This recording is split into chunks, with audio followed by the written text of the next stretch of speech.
I'm itching to do some like Afro cyberpunk music for Swordsfall. Oh, like this kind of song is my jam. Welcome everybody. I'm that dude who like you're listening to a song and you roll into a place and I'm like, nope, I'm going to sit here and finish listening to the song. I don't know, like when it's a song I like, I want to finish hearing it. Like even if I'm streaming, which is probably not the best idea, but good music is good music. Alright. Swordsfall stream. What?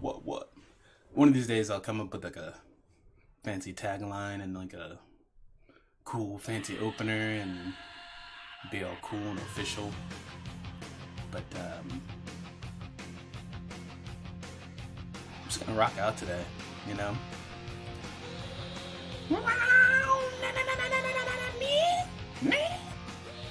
I think like I might do like a weekend stream where I do like that Twitch karaoke because that shit looks so much fun.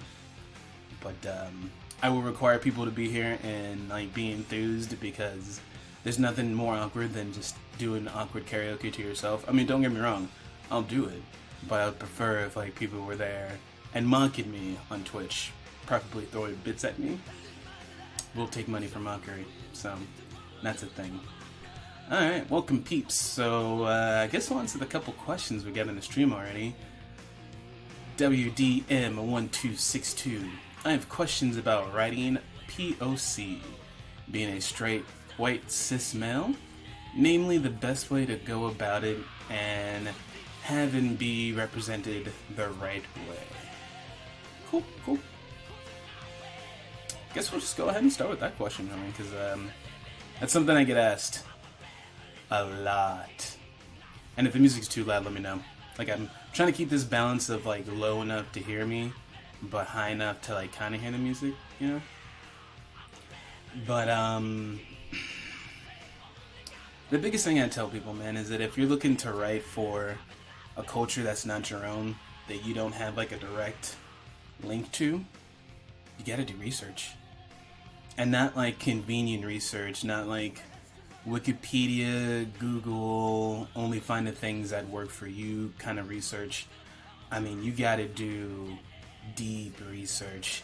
Like, let's say, for instance, one of the biggest things people do a lot, obviously, is Oriental adventures, which the fact that people would say that in the first place means they didn't do the research, because it only takes about 10 minutes worth of research to see why use of that word is problematic.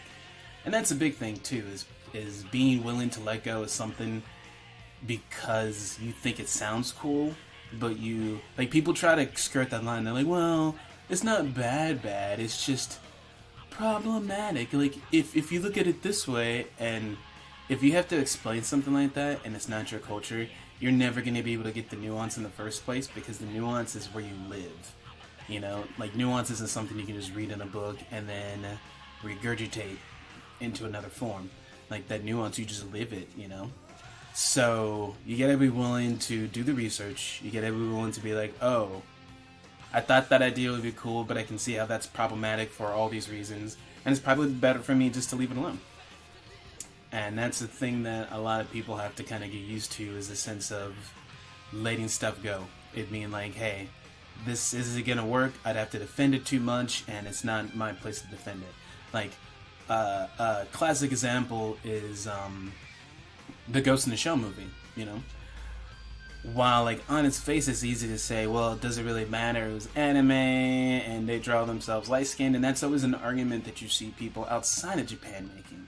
Like, it's very much a sense of, it's obviously meant to be a Japanese woman, and having to do mental gymnastics to fit somebody into it that's more suitable to the studio is what that appropriation is. Rather than being honest and saying, okay, it's a Japanese property, with a character with obviously a Japanese name, with a mythos that's obviously from Japan, Neo-Japan, you know? You have to be honest and be like, okay, it would behoove us to go the extra mile and get, like, a Japanese actress, you know, like, because it's not like it necessarily adds or takes away, but it shows a sense of respect. It shows that, hey, we get it, this isn't necessarily ours, we'll put in a little bit extra effort and make sure that we close that gap.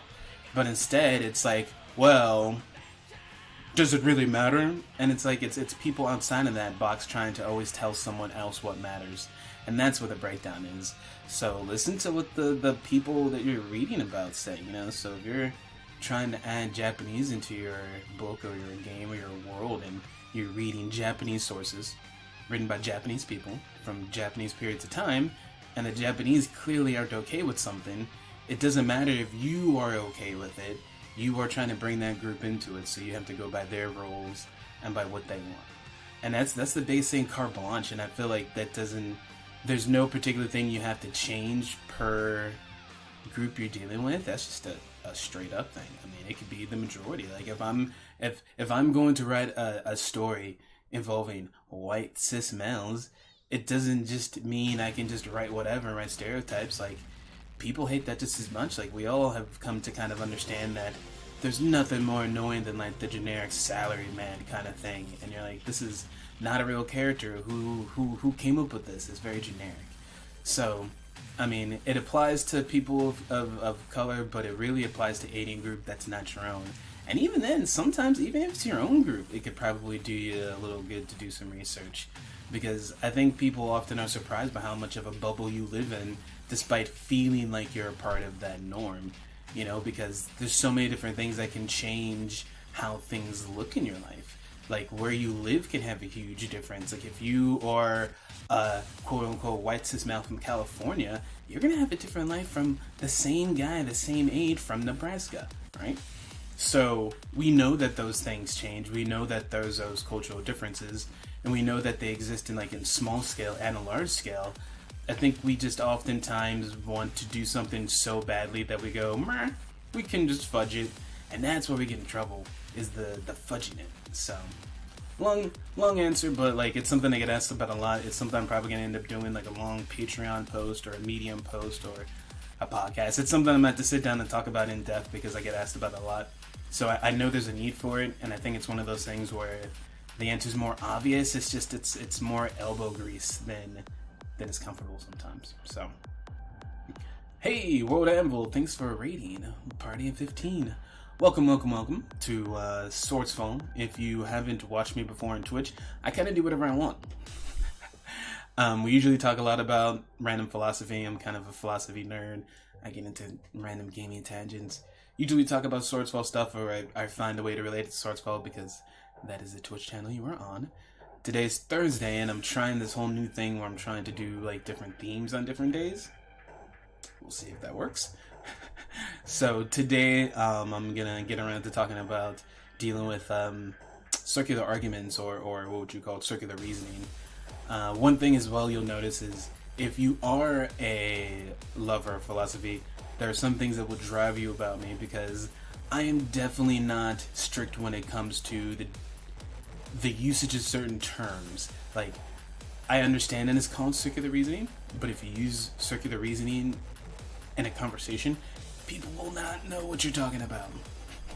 So I often try to find ways to talk about these subjects, but in a more like conversational, layman's terms. I call it like dinner table terms. Like there's plenty of ways to talk about philosophy in a regular conversation without having to obviously beat someone over the head with a complex solution. You know, like I can talk about how you can think about how to pick a choice and which is more important than not, without having to tell you we're going to talk about the category imperative. Like that's not sexy. So yeah, so that's that. But yeah, so does that kind of answer what you were thinking about WDM? That's what I figured, also talking to people from that culture. And that's a big thing, man. I would love to see more people get in the habit of doing like cultural advisors. And not in like the faux cheesy way of, hey, we called in the black guy and he wrote off on it, so we're good to do everything else. But I mean, like, really bring people in and really have them there, not so that you can check off a box, but so you can get perspective. Like, one of the best things that I have about Swordsfall right now is that my lead armist, Kumo, is literally from Botswana. So I'm not just having to get African sources and give it to an artist and just try to imitate it. I really get someone who lives there, who that's their culture. Like, he gets to, you know, like if you follow me or him on Twitter, he just posted a picture of the real life place that he went to go show off the picture that's in this one, the sunset picture, and he basically drew it based on a real life waterfall where he lives. So he's getting to literally go outside and draw inspiration literally from Africa. So it adds like a level of, in a weird way, like authenticity that you couldn't get if you didn't go that extra mile. So it's like that same thing. So whenever you really want to get into another culture, I feel like if you're not willing to either bring someone on board who is versed in it or really spend a lot of time diving into it, you probably shouldn't. Because I think that's where we're at now in 2019. There's just no excuse just to ham stuff. So, you know, you gotta do it all the way. Alright, let's see what I missed. The new digital age equivalent of parking and not turning off the engine until you're done with the radio. It's true. It's kind of what it feels like. I definitely do it at the end of a stream too. There's something satisfying about ending or starting something at the right part of a song. Like, it's hard to replace that, you know? Yeah, man, that movie.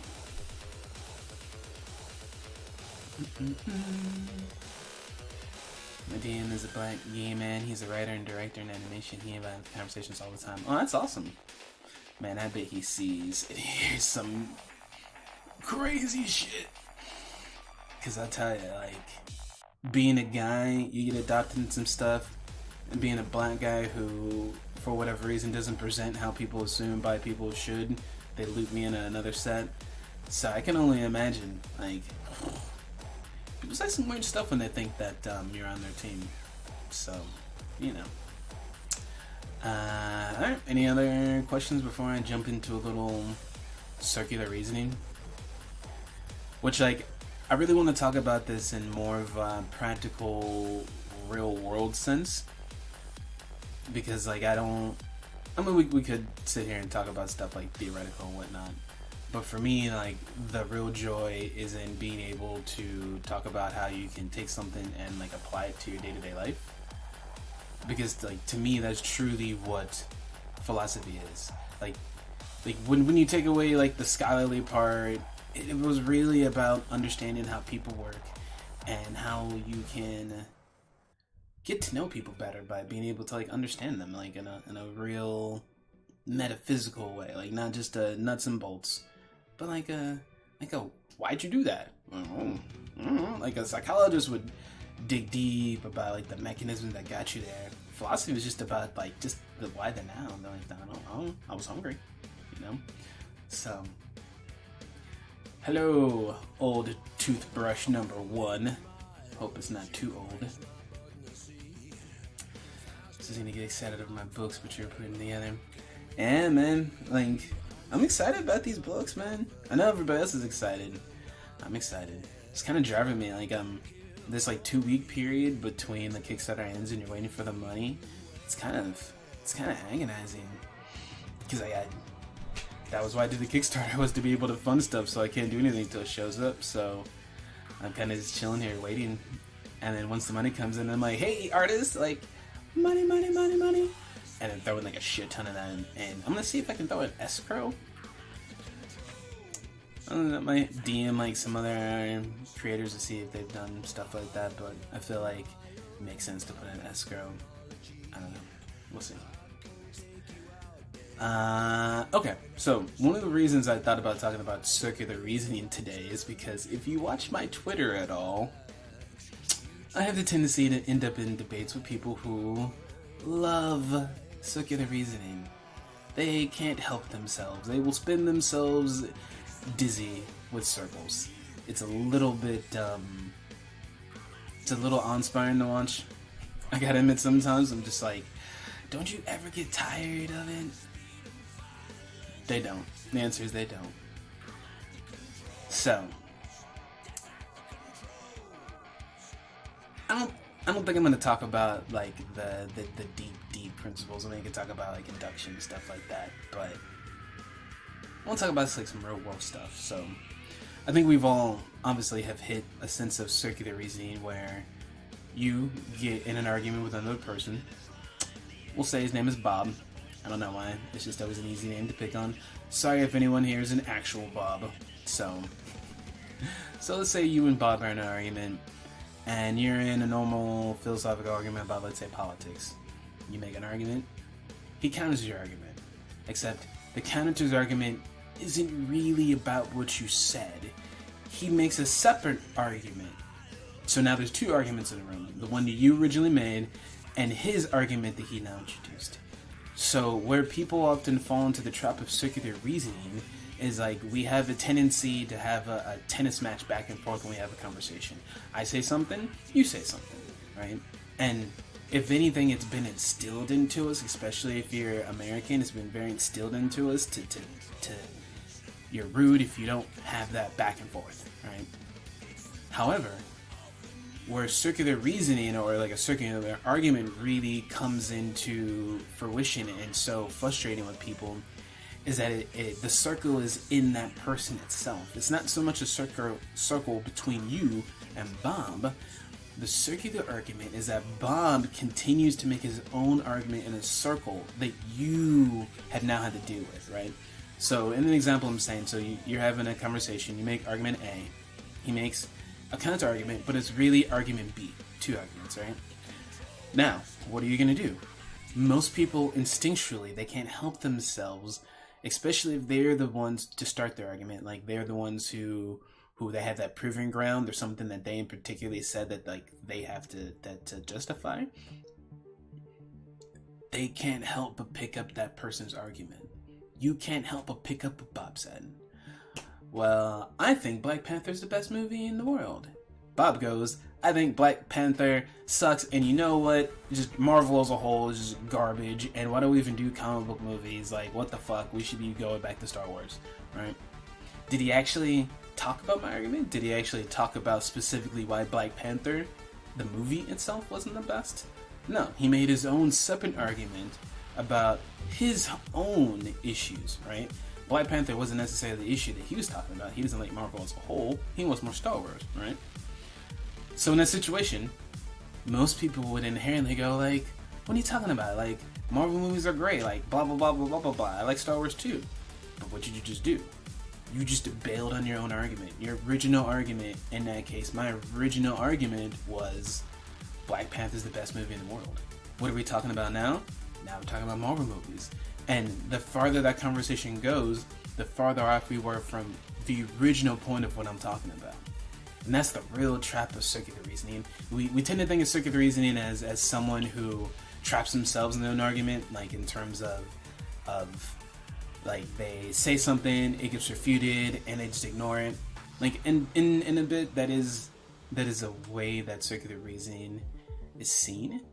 But in a day-to-day way, the one that really has an issue is getting that sidetracked. That someone taking an argument, making a micro. That's the circle.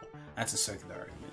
And that's something that's really hard to deal with in a day-to-day basis, because we feel like we're ignoring that person if we don't respond to that. And in a way, they are ignoring your argument. Like, they heard you, well, they perceived what you said, but they didn't really take in what your argument was. They had their own discussion in their own head. They heard a trigger word, Black Panther, and they go, ugh, we're talking about Black Panther. It's in the Marvel box. I hate Marvel. I'm over it. Here's this argument about this whole separate thing. Not like technically encompasses it, but we're not talking about Black Panther, right? We're talking about something totally different. And this happens a lot.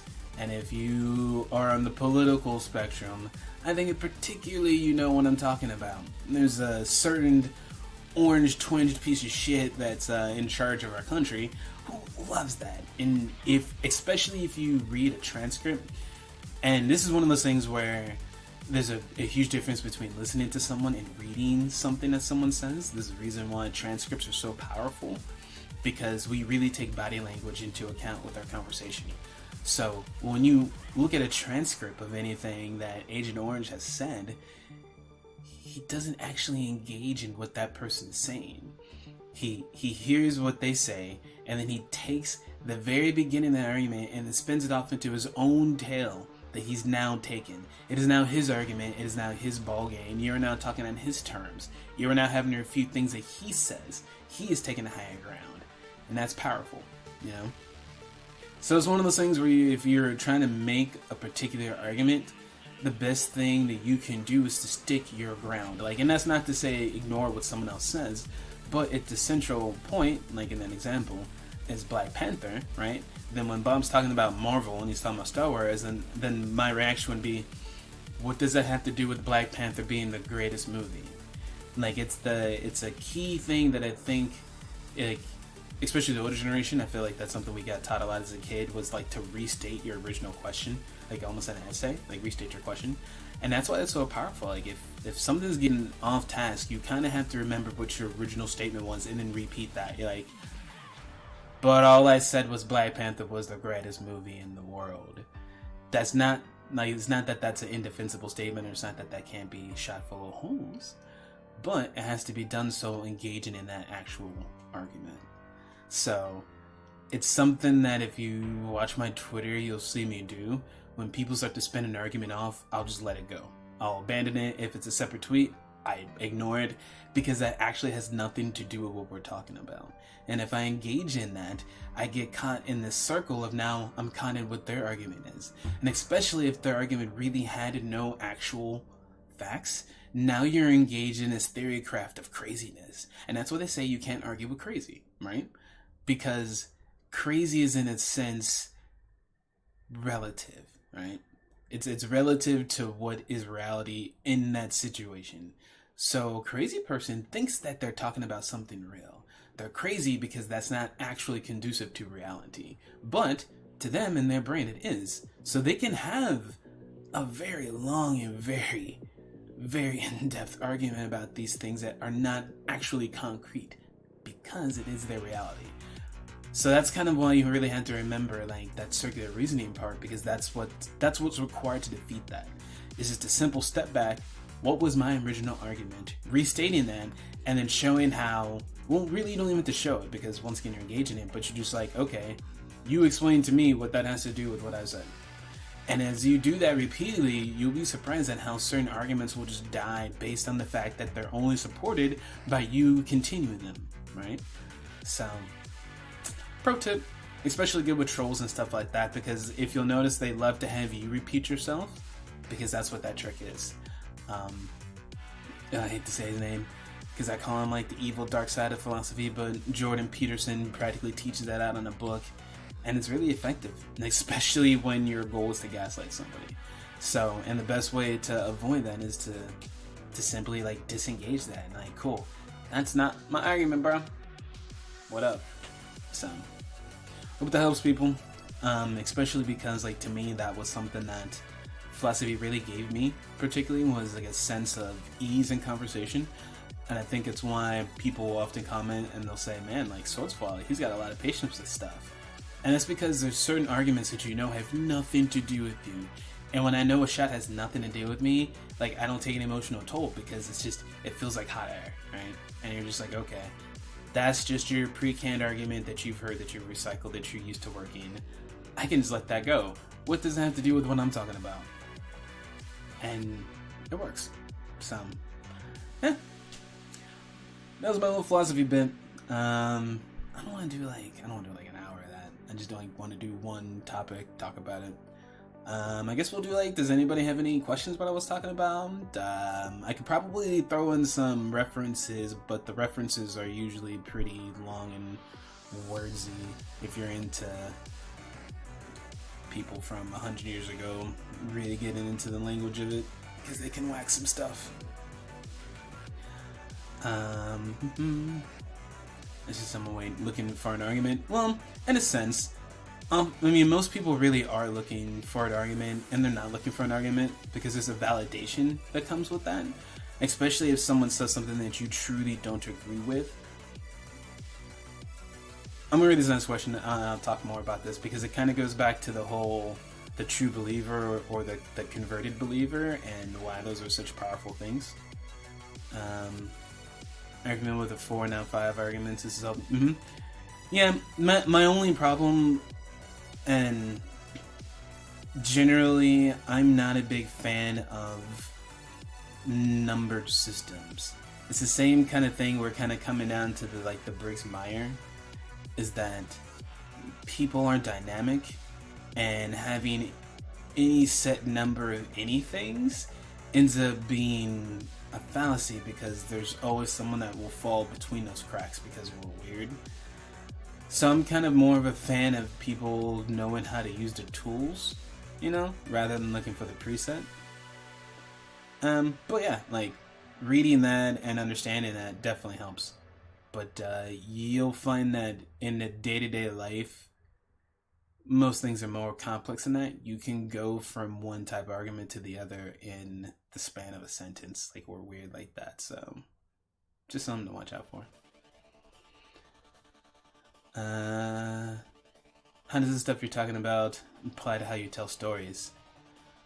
Well, in a way, that's how you make a character that seems believable, but also is capable of doing something that the reader would not do, right? Like that's what makes a believable hero or a believable villain, is that you can see where that line of thinking would bring to someone. You just couldn't imagine someone doing it, right? So understanding how someone can make arguments is a really good way for villains, because when you think about what it takes for someone to repeatedly do something that they know is bad or society says is bad, it requires the ability to argue something down until they no longer look like the threat. And that's something you see a lot, unfortunately, with like the alt-right. And that's why they were doing stuff like wearing khakis and buttoned-on t-shirts. And there's something really powerful about being able to dress down the severity of an argument, and that really makes you able to do some fucked up stuff, you know? So being able to know how to describe that in a story, or have a villain act that out or describe that, ends up being really powerful. Because you get the reader that they're like, oh, this guy, oh, I don't like him. And like, that's what really makes you not like a character, is when you understand what they're doing and you just hate it. Characters that are very foreign, that don't make sense, come off as unbelievable, and they pull you out of it instantly. And you're like, this is a weird guy. This is a weird villain. I don't know about this. So there's a weird sense of believability, you know? And philosophy is really good for figuring out how to portray that in a minimal amount of words, which is helpful, because people skim. Yes, these arguments is a kind of a reset. Helps me in postmortem situations, but I guess I mean in more interpersonal relationships, not online. Yeah, I would dare say, though, that what is the difference between an interpersonal and an on-rail relationship anymore? I don't really think people are any more true or less true in either one. Like, it used to be that the anonymity of the internet really emboldened people, but now that's not like an extra level. People will say the same bullshit to your face because that's just how it is right now. So, I don't know. It's a weird thing.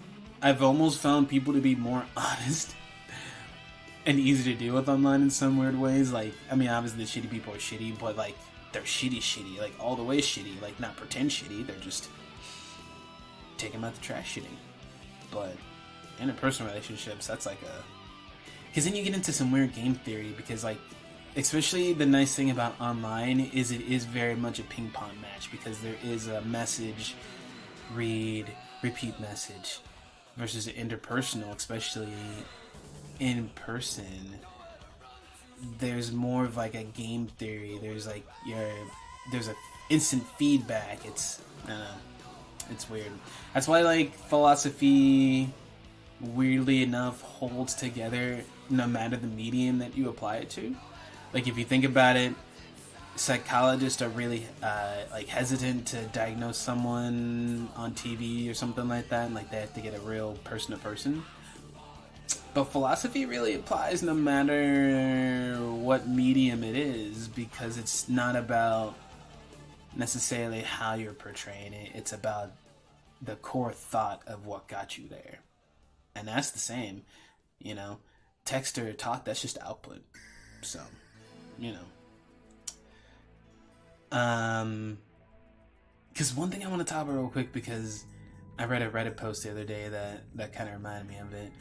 But there's a principle that's called like the true believer, and it always talks about how people who truly believe in, and this is religion, and it's not necessarily to dog in religion, it's just that in the course of mankind, nothing has been more freeing of someone's morals and ability to do things they normally wouldn't than religion.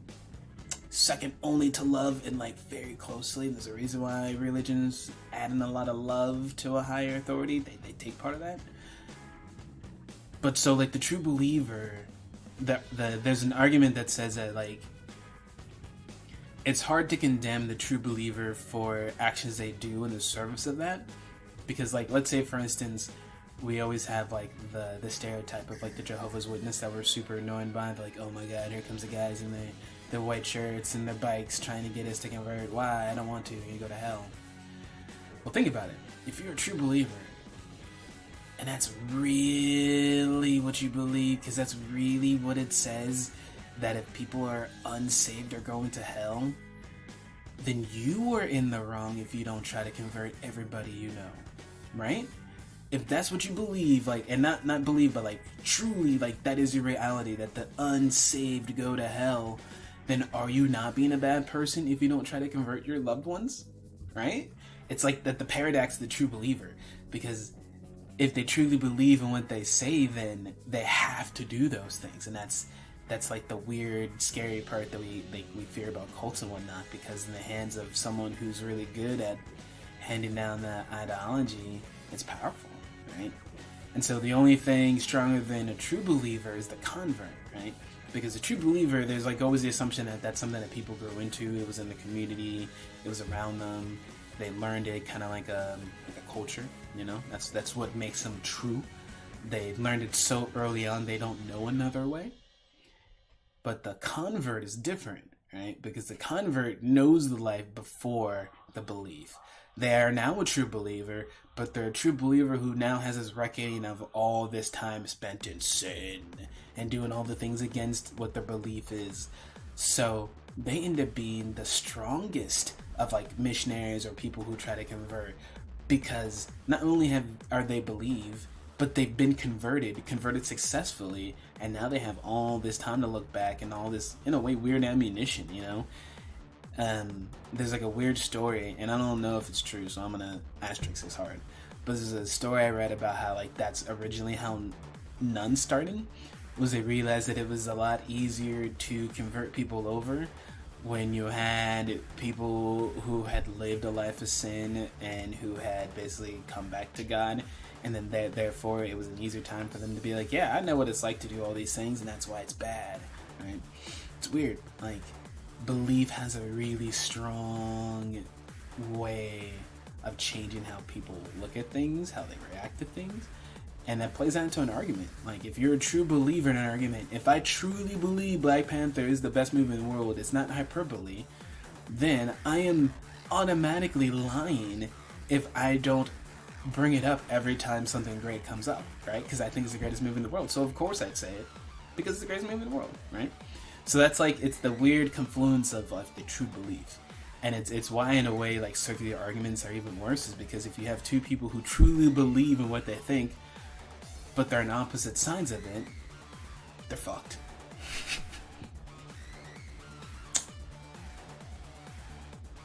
That's it. You know? And I think that's something that like we don't like to admit, but there's definitely a point where you just gotta be like, well, I heard you, you heard me, and coffee, pizza, because that's it. That's it. So, and there's also the philosophy of Penn Teller. I love Penn Teller. Penn Teller is a legit scholar. Like, that's a smart cat.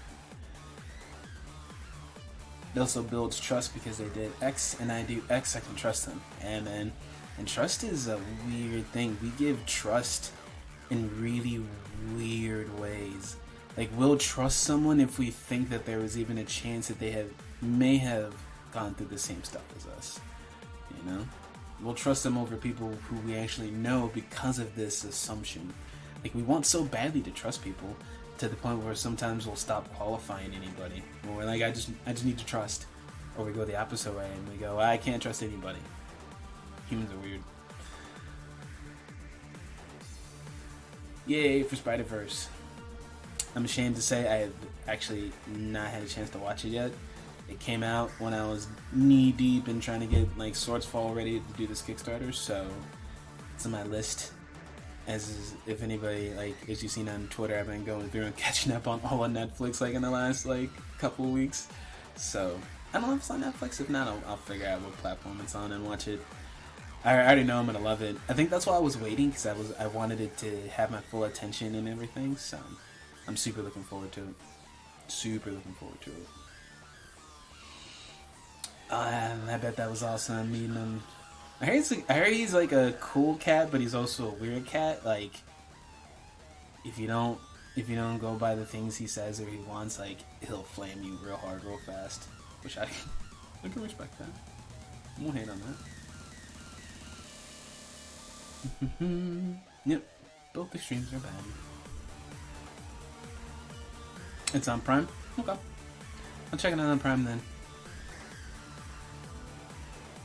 Cause yeah, like, I 100% like, it's nice to be able to know that something's gonna be good, and like I knew this one was gonna be good. Like, I wasn't even worried. If anything, I regret not being able to see it on the big screen, to have that like big screen like little kid experience.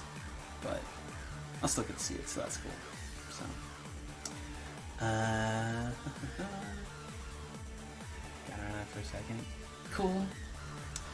Hopefully. I don't know how long this one will be. We will see. Alright. But yeah, that was my little philosophy bit. If you missed it, I'm sorry. You can watch the play again. I might stop being lazy and cut these and throw them on YouTube so people can watch them. Just been lazy. But now that the store is up and everything, I can start focusing on other stuff. So, ish. Still some stuff I gotta tweak on it, but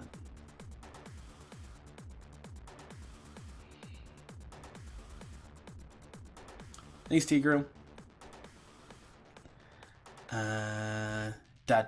Says B Jerky.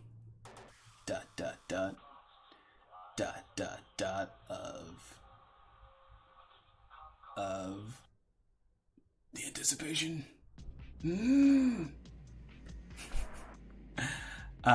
Anybody got any questions about my little talk before we move on to the next segment? I think we're gonna start talking a little bit about some Swordsfall mythos. I was waiting for one of these. What is the difference between humans and animals that would justify eating them? Nothing. Like, if we... Here's how we'll approach this, right? There's a reason why we've given different vernacular to eating other things than humans, right? There's a reason we have a special term called cannibalism, right? Sometimes what holds our society together is the realization that we can do anything and that we don't. And we only don't because we shouldn't. That's it. So, in essence, there really is no difference. Now, if like you want to get into like a body, like you want to get into like the chemical bits of it, like we actually don't really do well with processing human flesh. Like there's a cajillion studies about all the different times that people have been dumb or starving and eating people, and it's not good. There's like a few very specific like illnesses, diseases, and like mouth-borne bacteria you get from human flesh. So one could also say that we make a particular difference because we realized probably early on that eating people doesn't go very far for very long. Period. Like even cultures that are quote-unquote cannibalistic, when you actually look at them really, they're only cannibalistic in the most extreme of times, and even then it's not like they're gorging on a whole meal, you know? Most of them are actually like vegetarians, which is funny. So okay, so if you're an animalist and you replace your arm with the beast arm and replace the rest of your body with other animal parts, are you a walking Theseus paradox? Possibly. How I'm kind of imagining it with the animalist, though, is it's going to be more of the key parts of an animal, right? So you're not gonna have like weird chicken arm and then like a lion thing. Like there's no practicalness into it, and there's also like a disrespect to nature. Like that's the big thing. Like animals aren't just morphing, they're really tapping into and they're borrowing those elements of that monster, of that creature from their soul, you know? So there will be mixing, but it'll be like less super crazy like that, and it'll be more the essence of what that monster is, and then obviously the look of it, you know? So if you think about it in like a sense, it would be like the ability to use a monster soul to be like, there's a type of like, not quite like dinosaur style, but like an older version of gazelle, like a more primordial. They're a little bit bigger, a little bit more rugged, you know? But still have like insane jumping power. So being able to put your lower half into that, because you couldn't just do like a foot or a leg. Like some things I'm gonna make like, okay, you gotta be practical. Like jumping comes from a core. You can't just have a leg. Get out here. Like you gotta have the core of that, and then you could have like the arms of that. But it's meant to be practical. It's meant to be pseudo shamanistic. But I wanted it to be more of shamanistic, but less of a mystical and more of spiritual, more like a little more like leaning toward like indigenous, that sort of thing. Eating humans can be justified as not punching down. Yeah, and that's generally what happens as well. Though the only problem with that is humans are also really good at putting other humans into subcategories. So, can't forget about that one. And thank you very much for all the follows, Nern Smith. I feel like, pretty sure I got an email from you guys. I've been like buried in emails, and I kind of had like a day or two where I was just like, I can't. So, I apologize about that. I gotta get back on that. I've dropped the ball with some people. But, yeah. Communication overload a little bit. Like, not overload, but you look at your mailbox and you're just like, not today, Satan. If we can live healthier on a plant-based diet and live in a society where one can easily get a store and buy fruits and veggies, should we not contribute to the killing of sentient beings? Well, see, that's where you get into the philosophical argument where, and this is like something that, I'm sorry, probably stomps on anybody who's necessarily vegan, but that it's like a super, super human and in a way privileged argument, because we can only say that in our current society, assuming that we maintain the ability to be superior than everything else. And plant-based has its own issues, like when you talk about agricultural wise, so it's not quite as eye in the pie as people like to make it seem, because animals do it and literally our bodies developed to have that. It's never the issue of meat or not meat, it's the issue of commercialization. Like, most of the things that people worry about, most of the things that people react to isn't necessarily the diet itself, it's all the process, it's all the extras. Like, as a dude who lost 150 pounds, like, when you start looking at labels and you're trying to, like, figure out where all this calorie stuff is coming from, you start to realize how much extra shit's in our food. Like, not even just the meat stuff, like, how much extra crap. Like, that's the stuff that sucks, man. But there's plenty of studies and whatnot that have shown, like, the footprint that something like soy has. You know, because living things still have their own footprint. So, like, I'm not trying to get into necessarily that rabbit hole, but it's just one of those things where I like to remind people that we can only say that, like, the sentient being argument, assuming that we are better in that position, but we still got a lot of issues in treating other humans as is right now. Like, so I don't know. It's just, I'm still kind of waiting on it not being okay for police to shoot by people in the streets. Like, not to make it like a necessarily one or the other argument, but it's a little bit hard to get behind the whole killing of sentient beings when, like, we can't even do it, like, as is right now. You know? So. There was one islander culture that thought they would gain power by consuming other humans. They prided themselves in the number of humans that ate Christianity, eventually killed that aspect.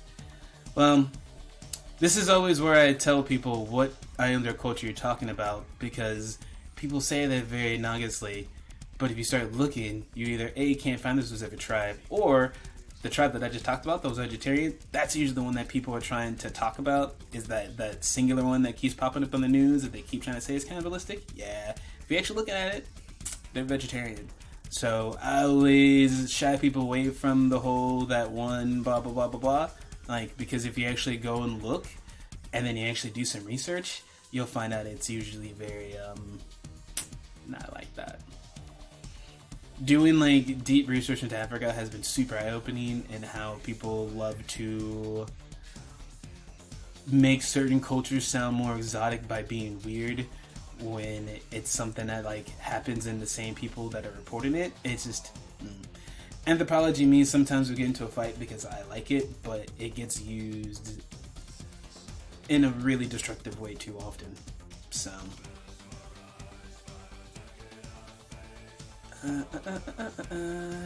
yeah, I'll drop you guys a line after this Twitch. Does Tycor have like a stock antagonist? Nope, I don't do stock. We don't do stock nothing, because the real world doesn't have that, you know? And one of the big things I'm doing with Swordsfall is I'm putting my money where my mouth is, and there's a lot of things that I have personally come to not like about tabletop games, and I'll be damned if I put in my own.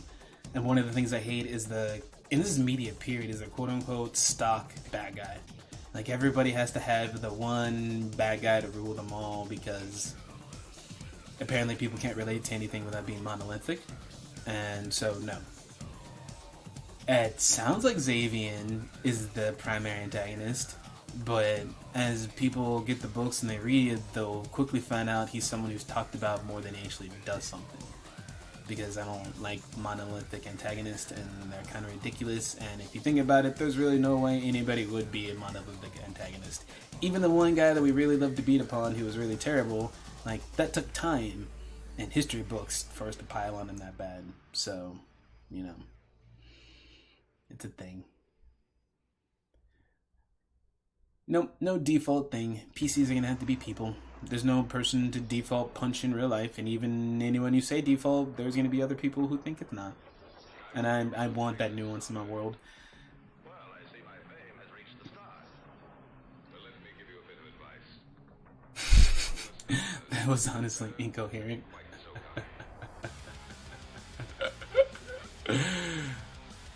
Damn. Yeah, I don't know how the other way to put it. It's just,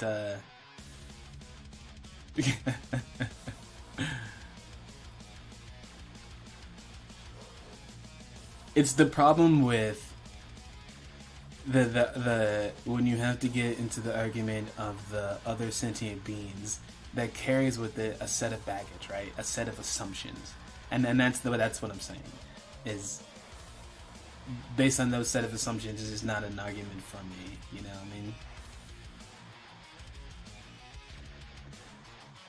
I mean? Cannibalism has been a weird, persistent myth ever since, like, Heroist. Yeah, it really is, man. It's super annoying. Eocentric anthropology in there, and demonization of the New World or other people. Like, it was real, man. Like, I'm always hesitant a little bit to link. So I might not link it, I might just take screenshots of it, of this paper that I found that was like super yikes. Because I don't want it to like get any love, but oh, it was scary. I like that approach, kind of means that I'm saying anything about. Yep, there's no one bad guy to rule them all, and there's no one good guy to unite them all, and there's no one anything. Ooh. I'm a fan of bad guys being complex and having motives beyond their actions that would be beneficial for some people. So here's the biggest thing. I don't make good guys, I don't make bad guys. I make characters, and I generally think about what a character is and what's going on, and then I decide where they go with it. And I'm sure there are some people who will be obviously villainous because we generally consider that as people who have no problem killing. And there's people who are like, you have what I want, if you don't give me what I want, you're gone. And they'll follow through with that. And those are the kind of villains I like to write. Or they're not like the boogeyman for no particular reason. Like even Xavier, as horrific as I make him seem, he does everything with action. He has a plan. You may not know what that plan is, and that plan may involve horrible, horrible things for you. But there's a plan. There's a reason, you know? And really, that's what makes a villain. I think maybe sometimes the problem is we've confused the difference between a villain and an archetype, you know? Because a lot of the villains that we see in cinema are so unrealistic that they would never actually be successful in real life. To the point where now, I don't know if people can recognize what an actual villain looks like. Because we have actual real villains, but they're not like the villains we see in movies. So, and that's the thing that I kind of hope that as writers will do a better job of helping to highlight. So I don't know. We'll see. It's just, yeah. So you're focused on sympathetic bad guys. Nah, like I said, I just make characters. I don't necessarily want them to be sympathetic either because I hate how they do shit like Joker. Because there is such a thing as normalizing psychotic behavior, and I don't want that either. But I want the villains to not just be bad to be bad because it's stupid, you know? Like a good villain is one who obviously has a reason and a plan, and that's what makes it scary. Is because if he gets what he wants, it's going to be bad things for people that you like. And that's what a real villain is. When he wins, you lose. That's the ethos, you know? And the villain does it because he thinks his winning is the winning. It's winning for him, and the best villains are ones who thinks that his winning is for him and for you. You know? And it's not that they're sympathetic, it's just that he has a real world reason. And that's why, like, as problematic as, say, like, necessarily, like, the Watchmen movie was, the way they portrayed Ozymandias as a character, especially at the end, I thought was on point. Because he kind of has this whole, like, oh, like, you guys don't understand where I'm coming from. And it's like this sense of, that's why he's such a scary villain, is because he's not really out there to murder people for the sake of murdering people. But he's done this long calculation that says that 1 million people can die so that 10 billion people can live. And he did that equation over and over and over and over again. And no matter how he looked at it, it made sense. And then every time he thought that maybe he was wrong, humans kept showing him that he was right. And that's what made him such a good villain, was because he had these reasons. They were wrong in a sense, like killing all those people, I think, as a moral argument is just not okay. But that's what made him a good villain. Like, he had his own ethos weight that came out correct every time, you know?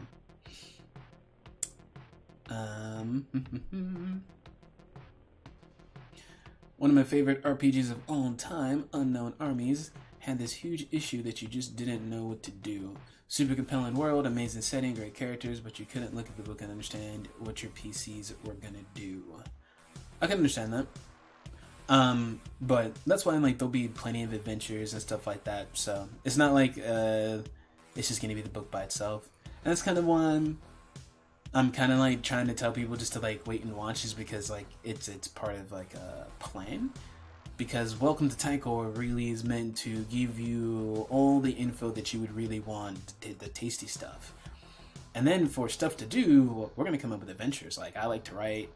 The tabletop community has so many great people. I really want to start bringing other people in and have them do cool adventures in Swordsfall. So that's my goal, is to do content model like that. So that's why I spend so much time trying to make sure the world itself is alive and rich.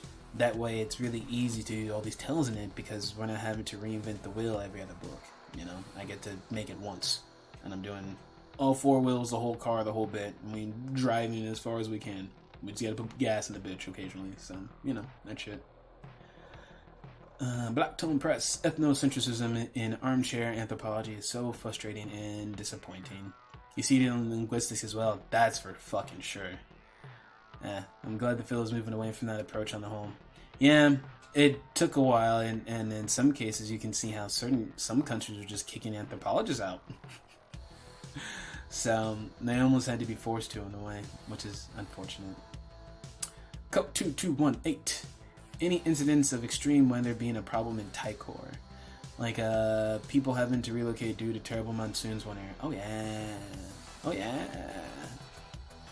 All that. I mean, and that's one of those things that's hard to say specifically, because it is a whole world. It's like, you know, on Earth. It's not something that happens every year. But yeah.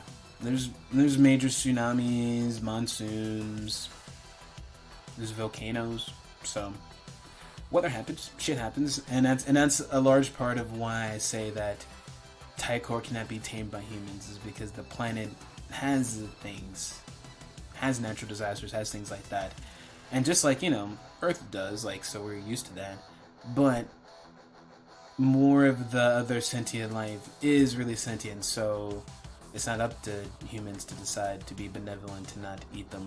The animals themselves are like, bitch, you ain't eating me. My god over here is backing me up, so best get the plant to some soy. So that's the kind of dynamic I like in Swordsfall, is it's balanced out by the world itself and not by some god hand.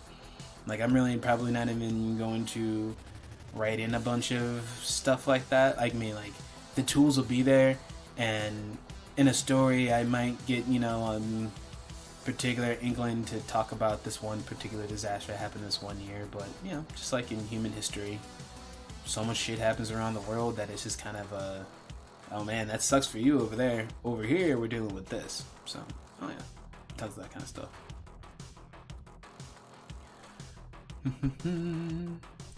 Leverage had a long-running problem. They would get plot ideas from the news, and then audience would say, no one would be that evil, even though the writers had toned the truth down to make it more believable. Yeah, man, I can believe that. Or like Law and Order. Same shit, dude. Like, I think people really underestimate the depravity that humans can have, but also still turn around and act really nice. Like, we like to think of like villains as all the way bad all the time, and the real is that it's not like that, man. Like, there's a reason why Hitler was such a powerful figure. It was like, when you were on the side he didn't like, but people liked him. And from what it sounds like it was drugs and shit like that was making him go crazy, and that was the kind of shit that made people jump off board. It wasn't Hitler himself. Had he stayed on his regular crazy maniacal self and not gotten into drugs and shit, they probably would have followed his ass to the end, all of them. Like, he was just that kind of figure. So that's what makes villains really scary, man, is they have the ability to be loved by others. Because that's what you need to be a good villain. You have to have people who want to work with you, not just fear you. Fear works to an extent, but loyalty and love. And a villain that can get people to have that kind of loyalty and love and still do whatever shit they need to, that's a scary dude. That's a scary dude. Look, gross and nerd. Oh, look. Gross. A hot chick. Thunder. Also looked up Leverage and realized I saw an episode in Edmonton, Canada during my move. Oh, legit. Yeah, I think they filmed most of it in Canada. I know, like, the last season was in Canada, I'm pretty sure. They were supposed to be in Portland, but I'm pretty sure they filmed it in Canada, if I remember correctly. Another question. What did you think of Thoth in Gods of Egypt? As in, like, the movie Gods of Egypt, or, like, Pantheon Egypt? Clarify that for me, bro. Will I take a sip of my drink? Refreshing.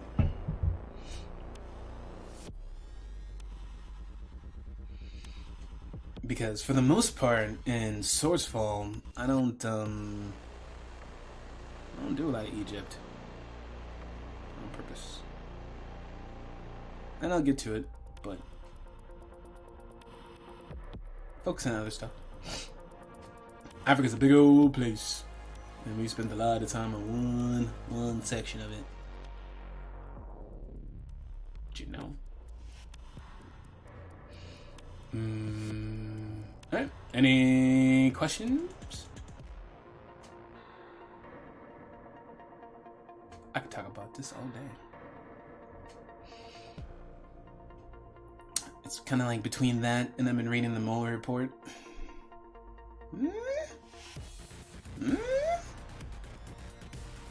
Talk about villains. I'm living through this shit right now, man. That's the scary thing. Fuck it, I'm gonna talk about it. That's the scary thing, man.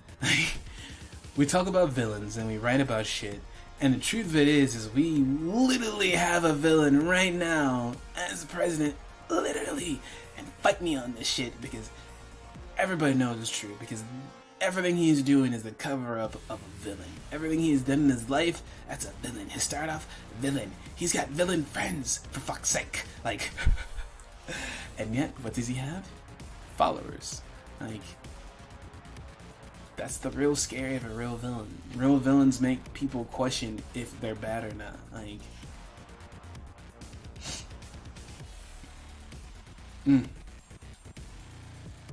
yeah, that fucking report.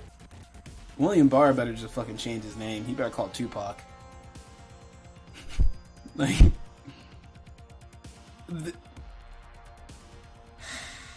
it's a thing that I don't understand is there's an ability that villains have to get lesser people to dive in front of them and take the hit. That is just, it's unfathomable. I don't understand it. But we see it all the time. And the fact that Trump got Barr to jump in front of him like that, everything that Barr said right now was a lie. The first page makes that shit clear. Like, you don't even have to infer it. You don't even have to sum it up. Straight up, in perfect language, because it's written by a bunch of lawyers, so that sucker reads as clear as day. Straight up lied. On, like, you lied. Oh, you were the Attorney General. It's like, what? As a lawyer, that's the highest position you could possibly want other than the president? And you just threw it away by a lie that was going to get out the second someone read the report. So your whole game was to have to try to keep people away from this report indefinitely? In a digital age? What? Like, I don't understand it. So, I don't know. And I think that's why people want to believe this stuff so bad, because it's like, well, why would Barr lie? Because in your mind, you're like, that would be the worst move ever. But yeah, he did. So, as a writer, that makes me wonder what happens behind the scenes. Like, we never really know what it's like to be in a room with someone like that, except for those people. And they usually don't talk about it, right? But, like, what is it about? It's almost like a superpower in itself. That ability to be there in front of someone and have enough gravitas and power to make someone throw away their own life for yours. And not even because you're a good person, but because you demanded it.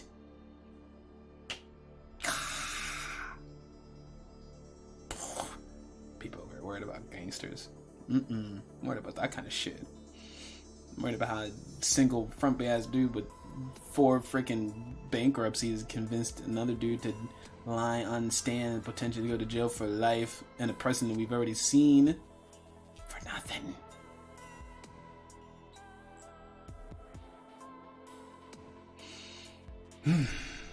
Okay, moving on from that one, because that shit gets me hot. Like, watching that whole thing go down is just, it's like the worst slow motion car wreck of all time.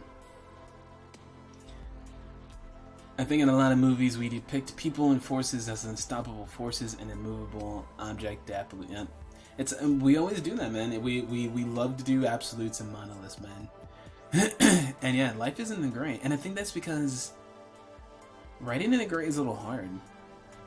You know, it requires you to think of those characters as people and not just instruments for the plot. You know, it requires you to think about who they are as a character, what they would be as like a person, what their ethos is, what their motivation is, and then you have to play that out while playing it against someone else's motivations and ethos, and then having to decide in essence who wins. It's great when it happens. I think it's probably the number one reason why Game of Thrones has become so popular. You know, it's why it broke out of seeming like a standard sword and sorcery sort of show, because it makes you understand the characters and their choices, and then you've come to expect them to act on their own instincts. And it's interesting because it makes you realize that you can't ever guess where the plot is. You know? So, yeah, life is weird.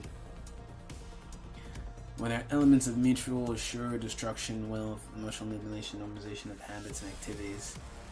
Yeah, I mean, but those aren't anything special though. I mean, honestly, like, not to sound overly negative, but everybody does that on their own personal basis, based on class lines, race lines, sex lines. Like, we all have those mechanisms. It's something, there's like an extra level to it. Because even in wealthy people as a whole, you don't see that in all wealthy people. Like, sure, like, we'd love to dog on the rich, and don't get me wrong, eat the rich, I 100% agree with it. But I feel like numbers-wise, we know it's not all the rich, because if it was all the rich, we would be really fucked. It's just some of them. It's enough of them to be insanely problematic when someone has that much money. But it's like a special confluence. It's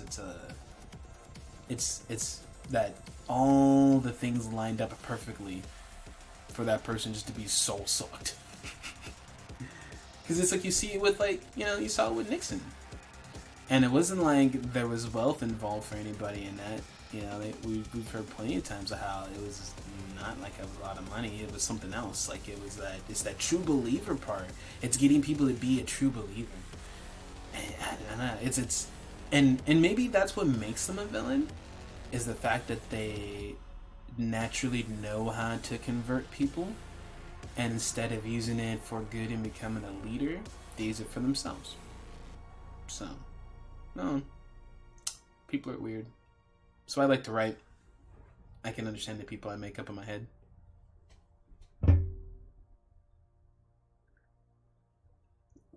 Pinky finger out.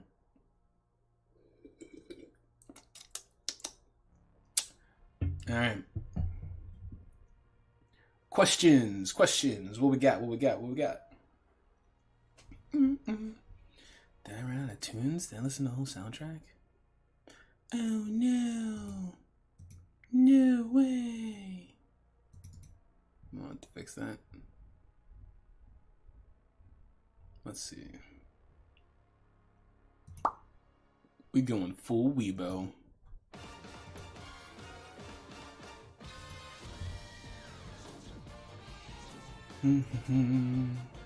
There's an Asian documentary about the Johnson & Johnson son about the life of young millionaires. The documentary was bad, but the cult-like discussions and psychology recorded was more interesting.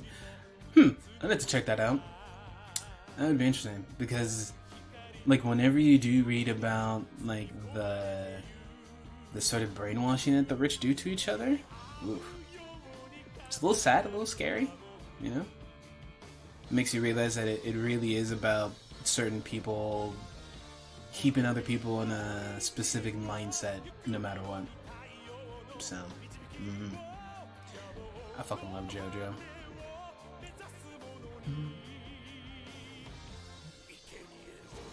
I think I'm gonna start doing, I kind of put this on Twitter, and the more I thought about it, the more I liked it. I think I'm gonna do like weekly, bi-weekly podcast where I'm literally just gonna pick a piece of lore from Swordsfall and talk about it. You know, so I might do like this week, talk about Xavian, and talk about that character in depth. So, you know, I can't promise it'll be weekly. I'm gonna kind of do it as I feel like it, because I feel like if I say weekly, it won't be weekly. So weekly, bi-weekly, you might get 4 in a week. It all just depends. So, but I figured that'll be a little bit easier to digest and everything for people, and then they can go back and listen to anything in particular they want. So, what is a popular musical group or musician in Taikor? I have not delved that deep into it yet. Nope, none of that stuff either. So like a lot of the nitty gritty stuff is stuff that I work on very, very last, you know, because it's like you know, like the reason why I say that is like, think about if you're saying it on take Taikor and put in Earth, and if that question is hard to answer, same. Like, what is a popular musical group or musician on Earth right now? It kind of like depends who you're talking about, you know. Who do we even have as a worldwide artist right now who's actually a legit worldwide, not Western definition of worldwide? I don't even know. But everything's pretty varied, man. Like, it just really just depends on where you go. Well, I know BTS is huge for, say, Korea, but if I go into Nebraska and I say BTS, maybe like, what? I'm trying to order a sandwich? No, if you're thinking K-pop, it's definitely BTS. Like, you know, BTS is responsible for 1 out of every 4 visitors to Korea, right? It's like 1 out of every 4, 1 out of every 5. They literally make up a part of the national budget. BTS is on another level. I'm sure Captain Beanwater can tell you if she's in here still. She's like K-pop Wikipedia. It's insane. Like, it showed up on my Spotify, and I only listened to them. It was a big ass banner. I was like, oh, BTS.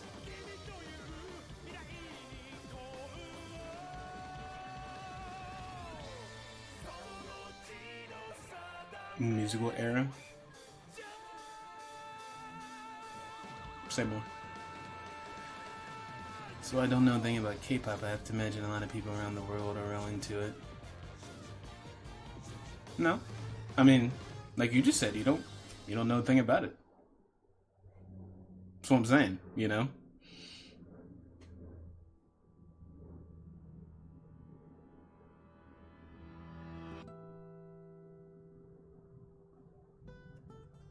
Flow arts. Someone asked me earlier if there's gonna be stands, and I was like, how do you know there's not already?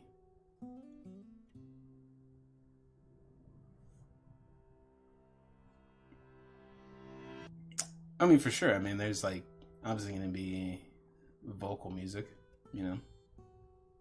Not to sound weird, but it's like, why would these be things the world wouldn't have? You know what I mean? Like, does anyone ever like think about that? Like, if you had a whole world, an actual planet, and they had the ability to speak just like humans, who wouldn't come up with verbose music with just your vocal cords, you know? And that's something I think about when I read other people's worlds, is like when they say like there's only this one thing, and I'm like, that doesn't make any sense. Are you on an island or are you on a planet? Because it's a big ass place, and it only takes one person to decide to do something, and boom, you have a new something. So as far as I'm concerned, most of those questions are yes to it all. Taikor is everything because it is a world. Anything that humans on Earth can do, people in Taikor can do, and the only reason they don't have certain stuff is for specific reasons. Like tech is very different from things that humans can accomplish by themselves. Yeah. Like the internet is not something 2-3 people can get together and do and accomplish. That's why it's a different level. But sung music, played music as a whole, man. Like, Africa has types of music that the West doesn't have. So really, it's a question of what new stuff does Taikor have that we wish we had on Earth. Really, more than anything else. Not about missing anything. It wouldn't so much be Taikor branded. It would just be, I mean, it would be really close to like what you already hear. Like, and this is where I'm glad about bringing awareness, is because there's already plenty of black opera, plenty of Afrocentric opera out there. But you wouldn't know if you didn't look. So, you know, that's what I'm hoping, like, with this, like, people will be, oh, that'd be cool. And they'll be like, oh, it's already a thing. And I'm like, yep, that's where I got it from. And then hopefully that'll help bring some light to some of that stuff. So, like, one of the things I want to talk about is how, and this will get people rifled, bards were basically stolen from Africa. Like, griots, if you, like, look at history, they pretty much predate, like, a troubadour. So, just saying. And a lute looks a whole lot like a kanva, which is an African version. And plenty of records that say it's older. Just saying.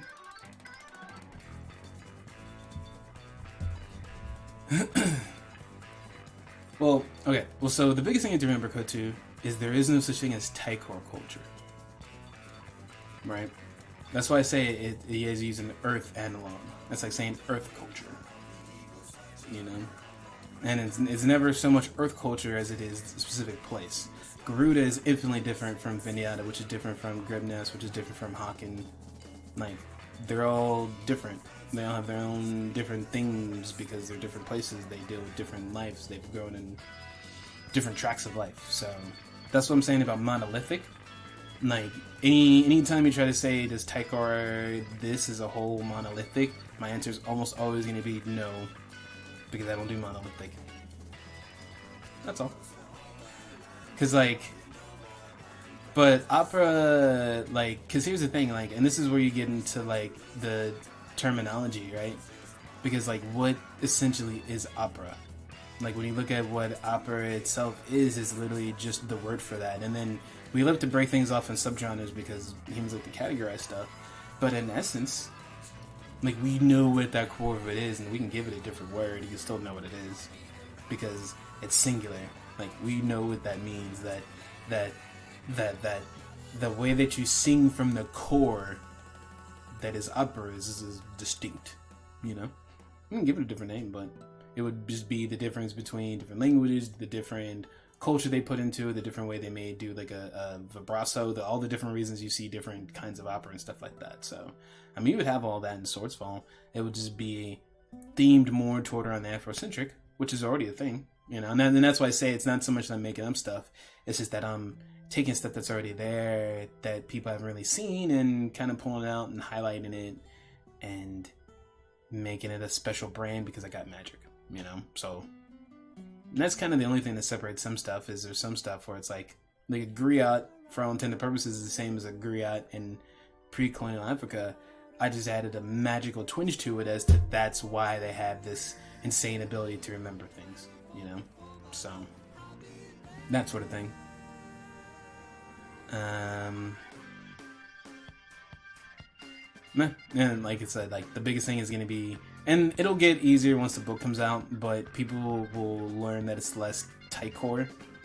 Like, I don't write monolithic, so you'll realize that you have to really talk about the country, the place. Like the argument that happened yesterday on Twitter is a perfect example of how, like, really it does matter when you're talking about countries. Because this person totally went off on some crazy tangent because they didn't have an understanding of what something meant in America versus the country they were in. Same language, we were obviously having a conversation, but that nuance was so different that it became a whole thing. And so we're not monolithic. And so same thing, especially with music, because music is really a reflection of society, of culture, of where they are, of their means. You know, there's a reason why you see more woodwind instruments in woodland places, you know, stuff like that.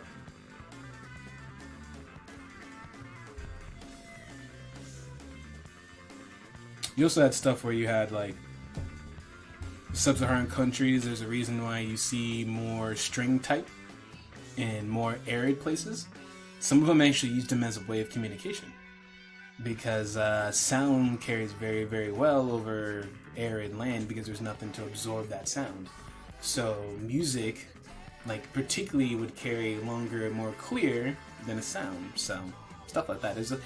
There's like a weird etymology that comes with music. And that's also why it's not monolithic, is because music is really a reflection of what people come from. Like, you can't talk about jazz without talking about, you know, segregation and black plight and the North of Chicago. Like, they're literally tied. That's what spawned it. So, you know, that kind of thing. Anything else? Sometimes I feel bad because I know I, like, smack people down with stuff, but it's just like, Swordsfall in a way is very, very particular. Because to do the things I wanted to do and to change the arguments that I have, it required me to be really in-depth and be really picky about certain stuff and realize that sometimes it is that butterfly effect, but it means you have to really go far back and really figure out, okay, where's the butterfly? Because if not, all you're doing is you're just catching the ripples, you know? And that's why it feels like people will try to change something and nothing changes, is because they change the farthest ripple and not the butterfly. So that's a philosophy thing. So like, it's one of the things I really tried to keep in mind when I was writing it, is just to repeatedly go, okay, is this the butterfly or is this the effect? So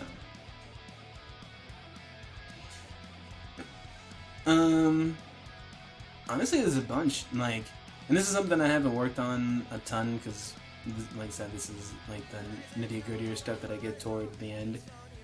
But my mythos, my ethos is always to, when I get to a new section or something new that I want to write, I immediately go, okay, what source material can I get from Africa, right? So I knew I was going to do a bar type character, and I knew that Africa already had one in existence. I didn't know what it was, but I knew it had one. And so it only took a little bit of research to find, okay, where are like the historical singers? Cool, literally the guy, and you read about them, and then you already find out about the instruments they use, and none of them are ones I've ever heard of before. They're awesome looking, they're cool as hell. So every time I do something, pretty much every time I try to find the weird old colonial version. Every time, everything. If you see a default something, it's either because I couldn't find something weirder, or that is just the thing. So, you know, everything. So, and this is one of those things that we go one by one. Like right now, my big thing is more or less like the culture is really what I'm focusing on right now.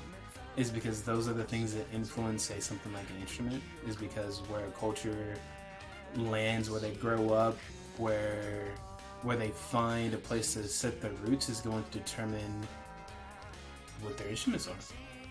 Because it always comes back down to supply. And that's one of the things I think that people can have to remember is when you take away like a global commercialization, everything comes down to what's around you.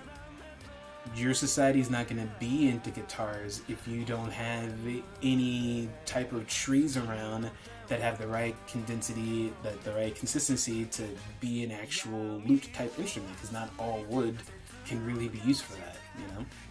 So that kind of thing. If not, like, you end up either coming up with a weird, cool way to varnish it so you can get the sound, and now your culture has this really unique way of doing it to get that. You know what I mean? Like, those are the things that get us cool stuff. So I'm in a way trying to create the pieces that come out as to why they have that instrument, rather than saying this is the instrument and then going backwards. Make sense? I'm also the nerd who likes to watch how it's made. Fucking love that show.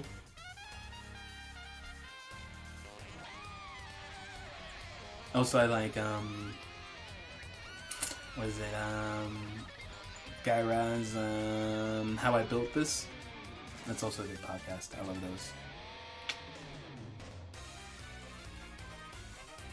And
Sucker over, man. Back in my day, it was instant. Now you gotta wait X amount of days. It's annoying. But yeah, I think I'm gonna do the podcast, and I think people just like listening to me. Weirdly enough. And it'll probably be easier for people to digest and not to worry about showing up. I'm also still trying to figure out like the best time to actually stream. I'm not quite sure yet. So, people are interested in particular times, I'm down for that as well.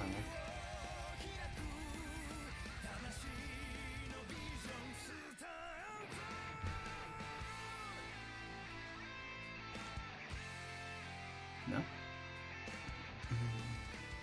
Man, JoJo has such a great soundtrack. Probably one of my faves. It felt right to put it on.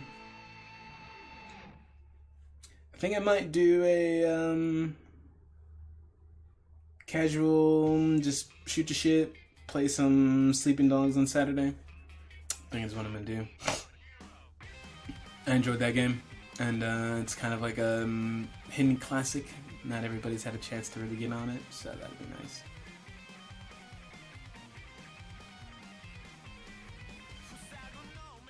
Alright.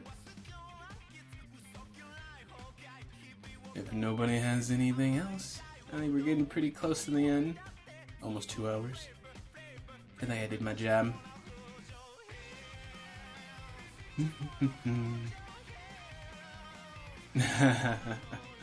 Yeah, this is like my my like anime OP ED like playlist that I like to listen to when I'm feeling full weeb. So a lot of like Noragami and like JoJo, some Paranoia Agent on here. Like what else I got? I got a whole bunch of stuff on here. There's a little FMA. There's a little Eureka 7. Yeah, got a little bit of everything.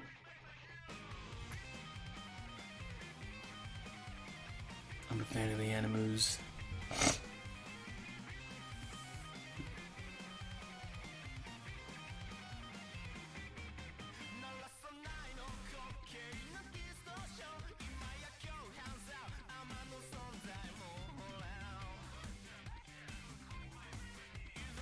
Actual question saying here, sign languages thing. Yes, I was already planning to work on like hand glyphs, hand symbols, but after watching the silence, it kind of reminded me of like why it's so important. Like not that it's not obvious, but yeah. So I don't know if I'm just going to straight adopt one or conlang it. I'm not a huge conlanger, so I might just adapt what there already is. But yeah, man, like it's just one of those things that makes sense, and I feel like any culture, like if you remove any bullshit, like there's no reason not to. Like people were talking about toddler sign language, and I looked it up, and man, that shit is so real, and it makes perfectly good sense. So I like to think that people of Thai core realize how big it is, and so they've implemented it. Well, not implemented it so much, but like it's just one of those things that started off as one person started it, and it just became a thing that they always had, and then someone else was like, "Oh, well, that makes sense. Why don't we?" They'll probably be like, and it's not something I'll codify, but I just might say in it, Lord, like every culture has their own slang, because that's true. You're always going to have those words that are kind of unique to your people, and you're going to come up with a sign that goes along with it. So, yeah. But I want to normalize that sense and have it be a thing, so. Because it makes sense. Like, imagine how much better off we would be as a whole if we enforced sign language as a secondary language. Like, it's so basic. It makes so much sense. Yeah, there's like 89 kajillion reasons and ways that it helps, and there's not one reason why it doesn't. So, good question. I don't know which book that'll be in. I'm still trying to figure out if it's going to be just lore or if I'm going to gamify it, so not sure on that one. What up, Arthros? Yeah, B Jerky was asking me, because I mentioned on Twitter how I thought that ASL should be basically literally a mandatory second language because it's so freaking useful. Because I was watching The Silence on Netflix, and it just occurred to me watching Family, and I was like, man, like, think about how many horror movies they fucked up because just someone needed sign language. Like, even if you want to disregard the fact that it would help marginalized people and you just want to be greedy and think about like how it would help you in your own day-to-day life, horror movies, you know. But yeah, so I kind of want to be part of the help to try to normalize that, and it makes sense to have that in my world. So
thing, but the majority of them very much had a Earth is the realm of humans, and that's where we focus on.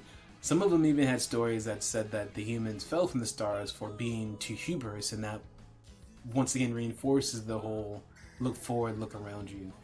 So you'll see the Swordsfall as a whole also carries that sense of it. It's very much more about looking forward and working with people and being like kind of a part of a society of a tribe, you know. It's very less randomly stargazy. So the ones that are interested in the stars are people like Kit Musa, and that's more in a scientific way. Like he and there's other people like him who don't necessarily like that humans continue to venerate the gods. Like they don't see the gods as special because of the fact that gods are there and they're corporeal and they see them, and now that they're capable of dying, to some of them now they're like, well, so what even is special about a deity now? So for them, they look at the sky as a way to almost escape a world of gods. So flip the script a bit. Man, thanks for all the follows. Where all these people's come from.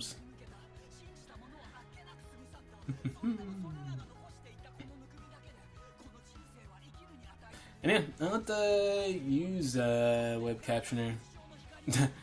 Yeah, and that doesn't surprise me. Like those real time ones are never very accurate. Speed of accuracy, I assume.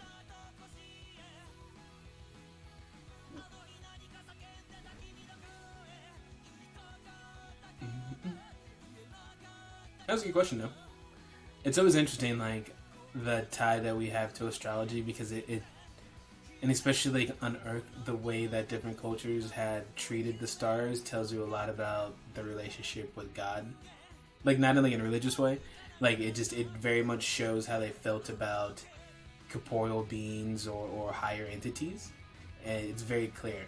Like because the ones who don't believe in a God, you know, philosophers and things like that, they have a very binary, a very more intellectually curious. They're more like, what is a star? Like, can we see it? Can we touch it? Can we go there?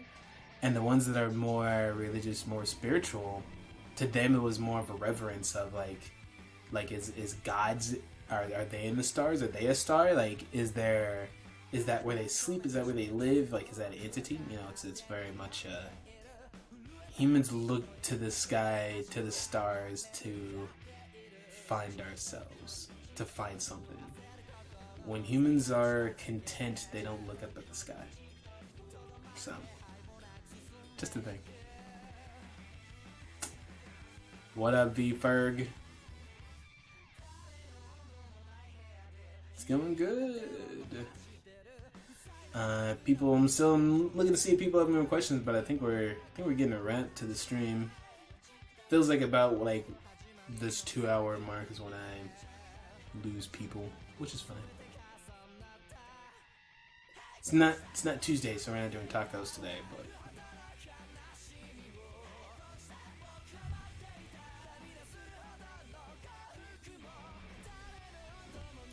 any other questions?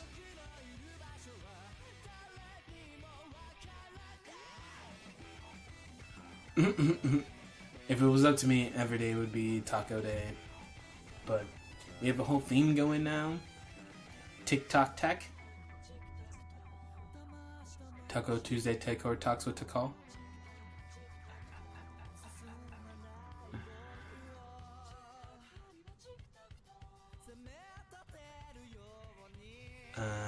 Are there any folklore stories that inspired you particularly?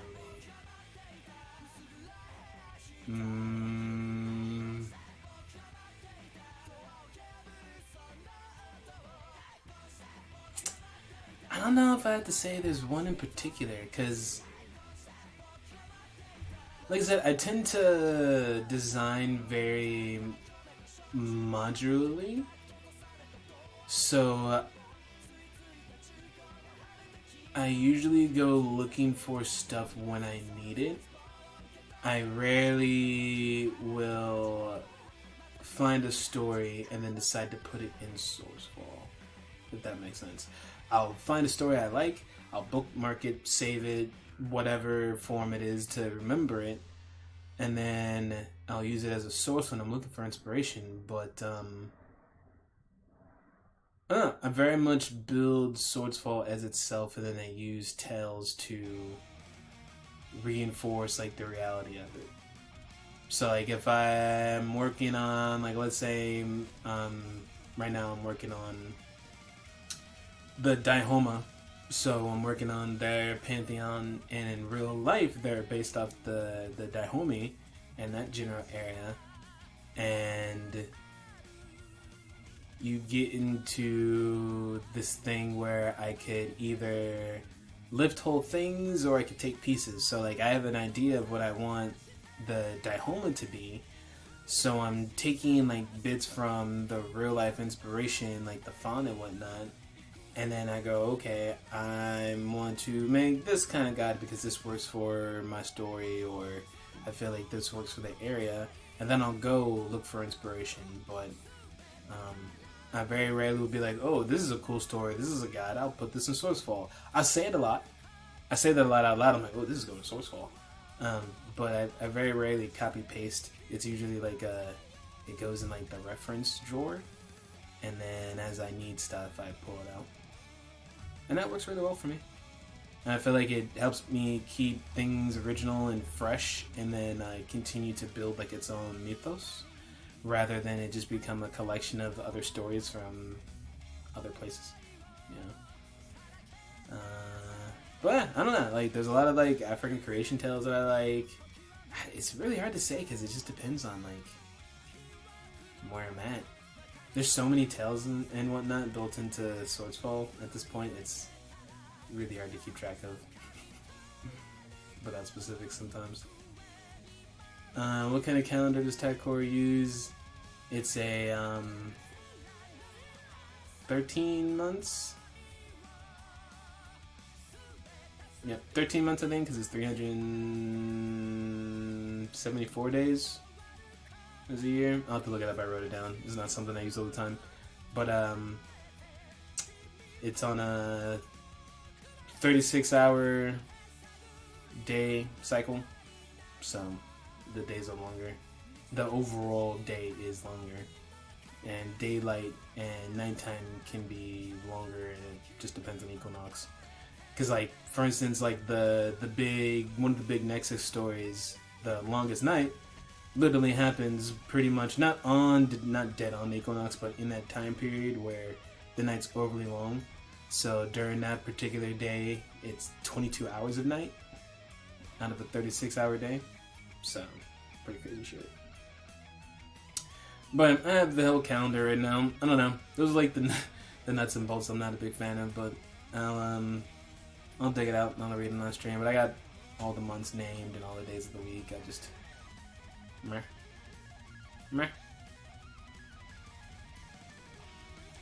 I think it's a good approach. It reminds me of everyone's approach. I just I don't know. I make time. I don't know how to say it, like, cause like right now I'm doing Swordsfall full time, but until like earlier in the week I wasn't. I was working a full time job, and I don't know. It's just bit by bit, man. It took me like a while. You know, I was this last part when I really made it Swordsfall. I was actively writing every day, literally every day for a year. So I don't know. I'm also weird, I guess, but to me it was just one of those things of like I saw a way to do it, and it was just like it was gonna take longer, but it'll be better. I feel like I definitely don't really have to rewrite anything other than like on a technical level, you know, as I get a better writer and editor and stuff like that. But I was really careful with my world building, so I don't feel like I ever have to retcon anything or anything weird like that. And a lot of the stuff that people are interested in, I think that they'll find that it'll be really easy to spin off that stuff at the table. Because a lot of this stuff, like a lot of the times people will talk about feeling like they're trapped in the lore of a tabletop game. Like they want to do X thing, that'll be cool, but the lore says they can't. And I feel like that's what happens if you make everything so nitty gritty without building the whole the whole perspective. Because like, let's say like food changes on a year-to-year basis, you know. Like, you could have a drought one year, and the food that is the staple of the land, congratulations, now it's only the food for the rich. So sure, I could take all this time and tell you about that stuff, but the stuff in your story could change that. So I'd prefer to spend my time telling you about what's around there and how it works, so that the GM can kind of decide what the food is. I mean, I'll come up with like some basic shit, but I want it to be easier for you to be like, oh well, like in Garuda, like they're mainly vegetarians because most of the animals around are sentient and have gods, so they're not really a good place to be meat eaters. So most of the time you're going to be dealing with plants. It's just part of the world. Does that mean everybody is? Hell no. There's people who are like, we like that meat, yo. So, but you know, and that's why I say it's like a story thing, because then that's what brings about the little micro conflicts that makes for good stories. When you leave that door open and say that it's not that everybody says this, it's just that it's kind of the general thought.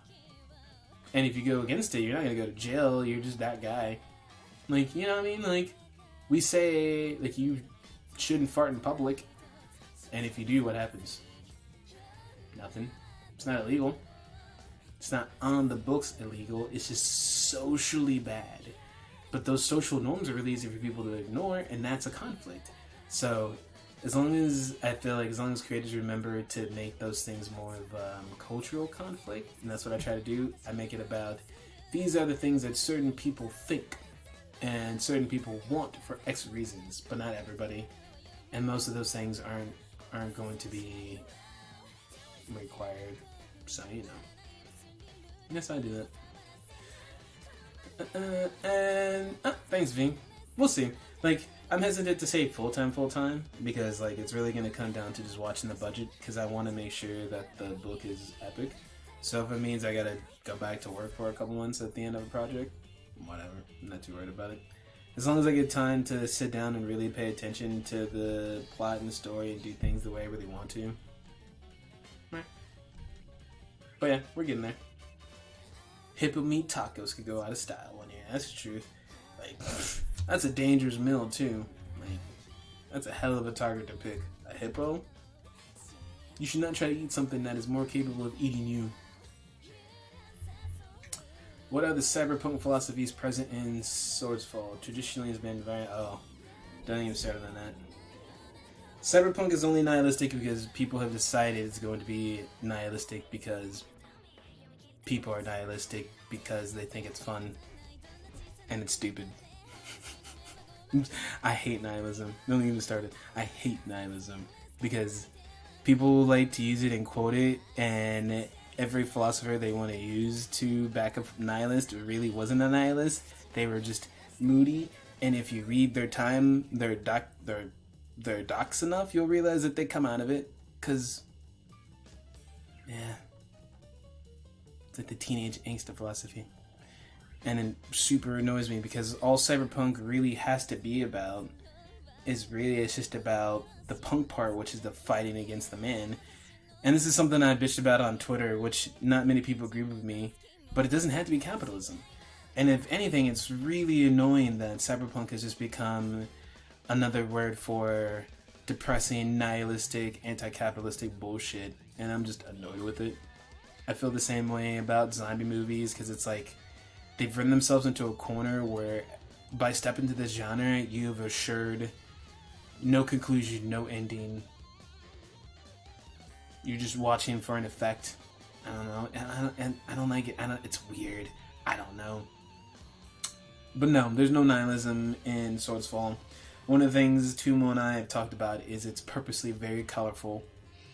It's going to be all the fucking colors. That's why that sunset picture, that's why that was great for the end of the Kickstarter, because that's what you're going to see. You're going to see color.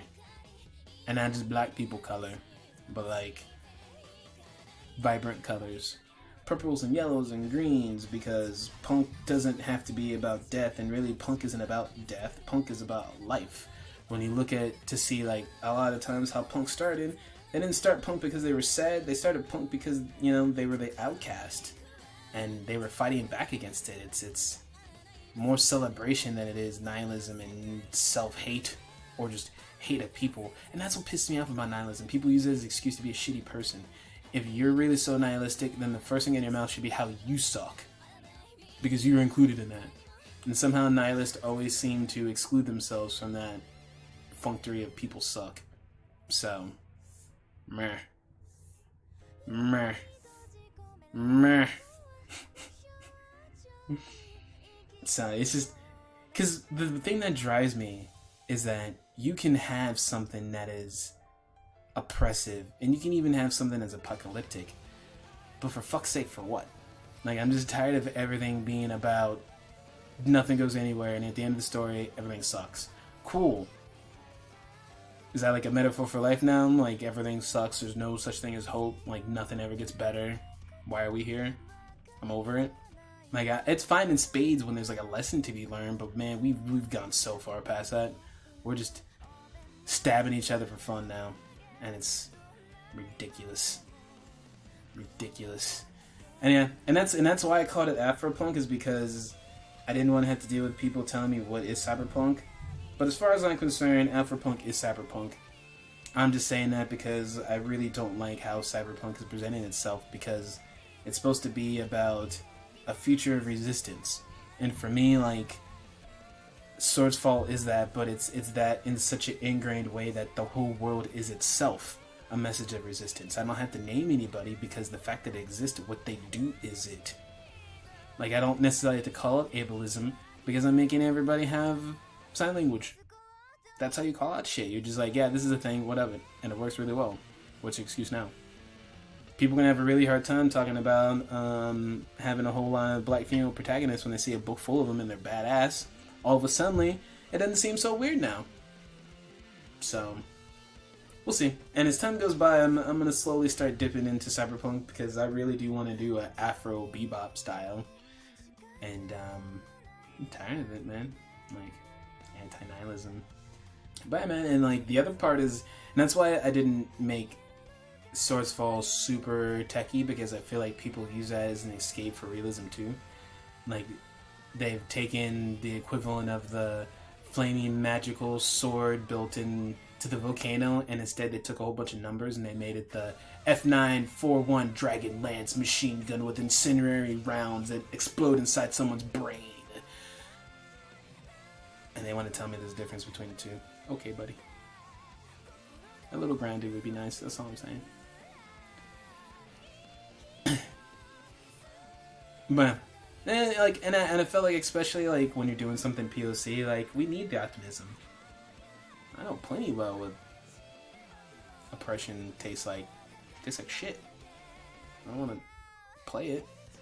I'm okay with characters who came from shit that I can feel for, and then together we go and we topple the man.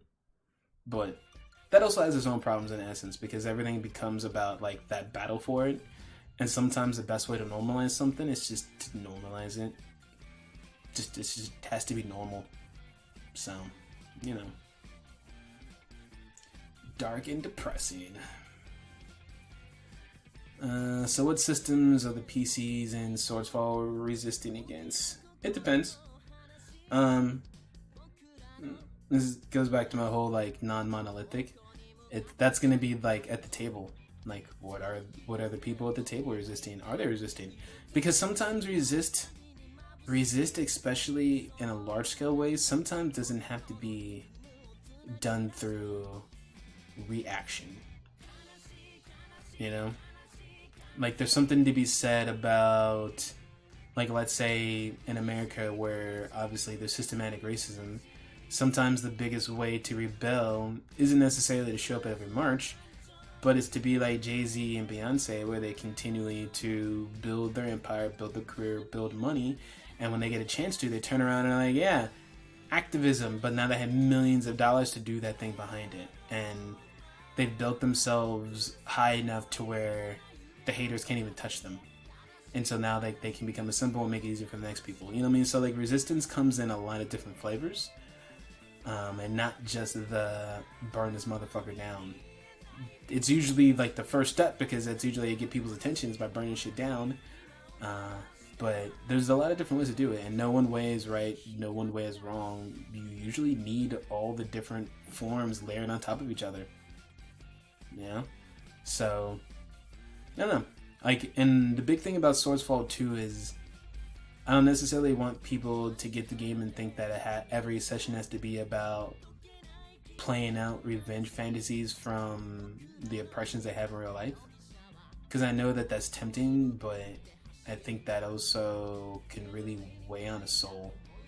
Because in a way, you have to find what makes you happy, purely happy, that has nothing to do with anybody else, and double down, triple down on it, and you know what I mean? That sort of thing. So, yeah, there's nothing in particular they're resisting against, but depending on where you go, and that's kind of why I built it that way. I feel like each nation has its own mini story inside of it, and within each nation, each character has their own little mini arc that they have. Like, it's very, very, like, different pieces going on. So sometimes it depends on whose story you want to jump on, or are you making your own, you know, because you could be as easy as a young kid from Jakan, and his resistance is against the fact that, like, their people have continually been the source of ire from the Karoo and people in Garuda for no reason, to the point where one of their main cities was bombed. So their resistance can play out in different ways than that. You know, there are terrorist groups, there are activist groups, and once again, they're not monolithic. They don't make up all of one of anything, but they're a piece of it. And I want it to feel like there's pieces moving, so that in your campaign, the GM can introduce this faction, and it won't necessarily have the impact of, oh god, like, the organization shows up, but you know who these people are and how they play into the game. And that's one of the things I like about Shadowrun, really, and probably one of the things that will be most familiar is it's like the way they did having the different corporations have their own kind of a feel, and it felt like a faction warfare.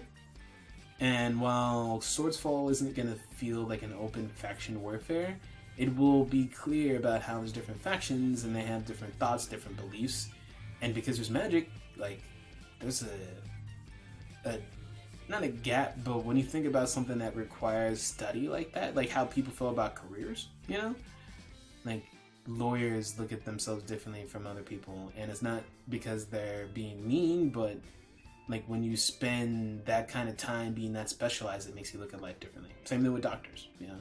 And also it requires a certain person to do those things. So, I don't know. Those are like the things I like. So I want it to be to where your group has to go to Vinyata, right? And the GM introduces you to an atoner, and you're like, uh-oh. Like, maybe your character doesn't say anything, but you as a player, you're like, I know what atoners are up to. And this is going to be interesting. And the atoner introduces themselves, and you realize that he's part of the resistance force in Vinyata, who has taken upon themselves to try to free themselves by attacking Garuda. Something that no one's asked for, right? So there's layers to it that now you're like, okay, how do I feel about it? If you're a character from Garuda, do you automatically dislike them now? Do you not? And so that's something that I want to play out on the table. And it's a lot easier to have that if I lay out into the world, and then the GM can pick, and then you kind of know what's going on. So,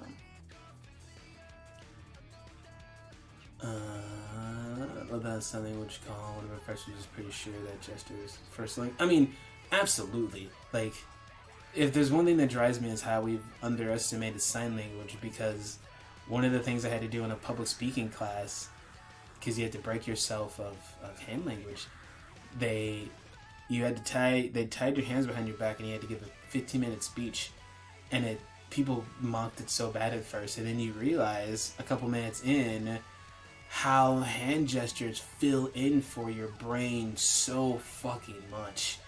You hand wave when you don't know a word, you hand wave when you want to emphasize a word, you want to de-emphasize, and taking that away literally starts to feel like you're missing words. So we know it's a thing, we just underestimate it, and it's frustrating.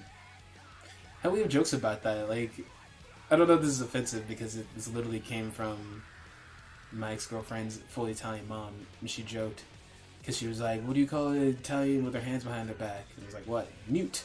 And it took me a minute, and I was like, mute? Oh, you talk with your hands a lot. Oh, I never thought about. Oh yeah. Oh, you do. Oh, you. Oh. Oh. Oh. Oh. Okay. That's weird. All right. It's funny because sometimes it's like I don't know if it's a black thing, but like sometimes other little cultural things like that I don't know about. So I'm like, huh? But why would that? Oh. Oh.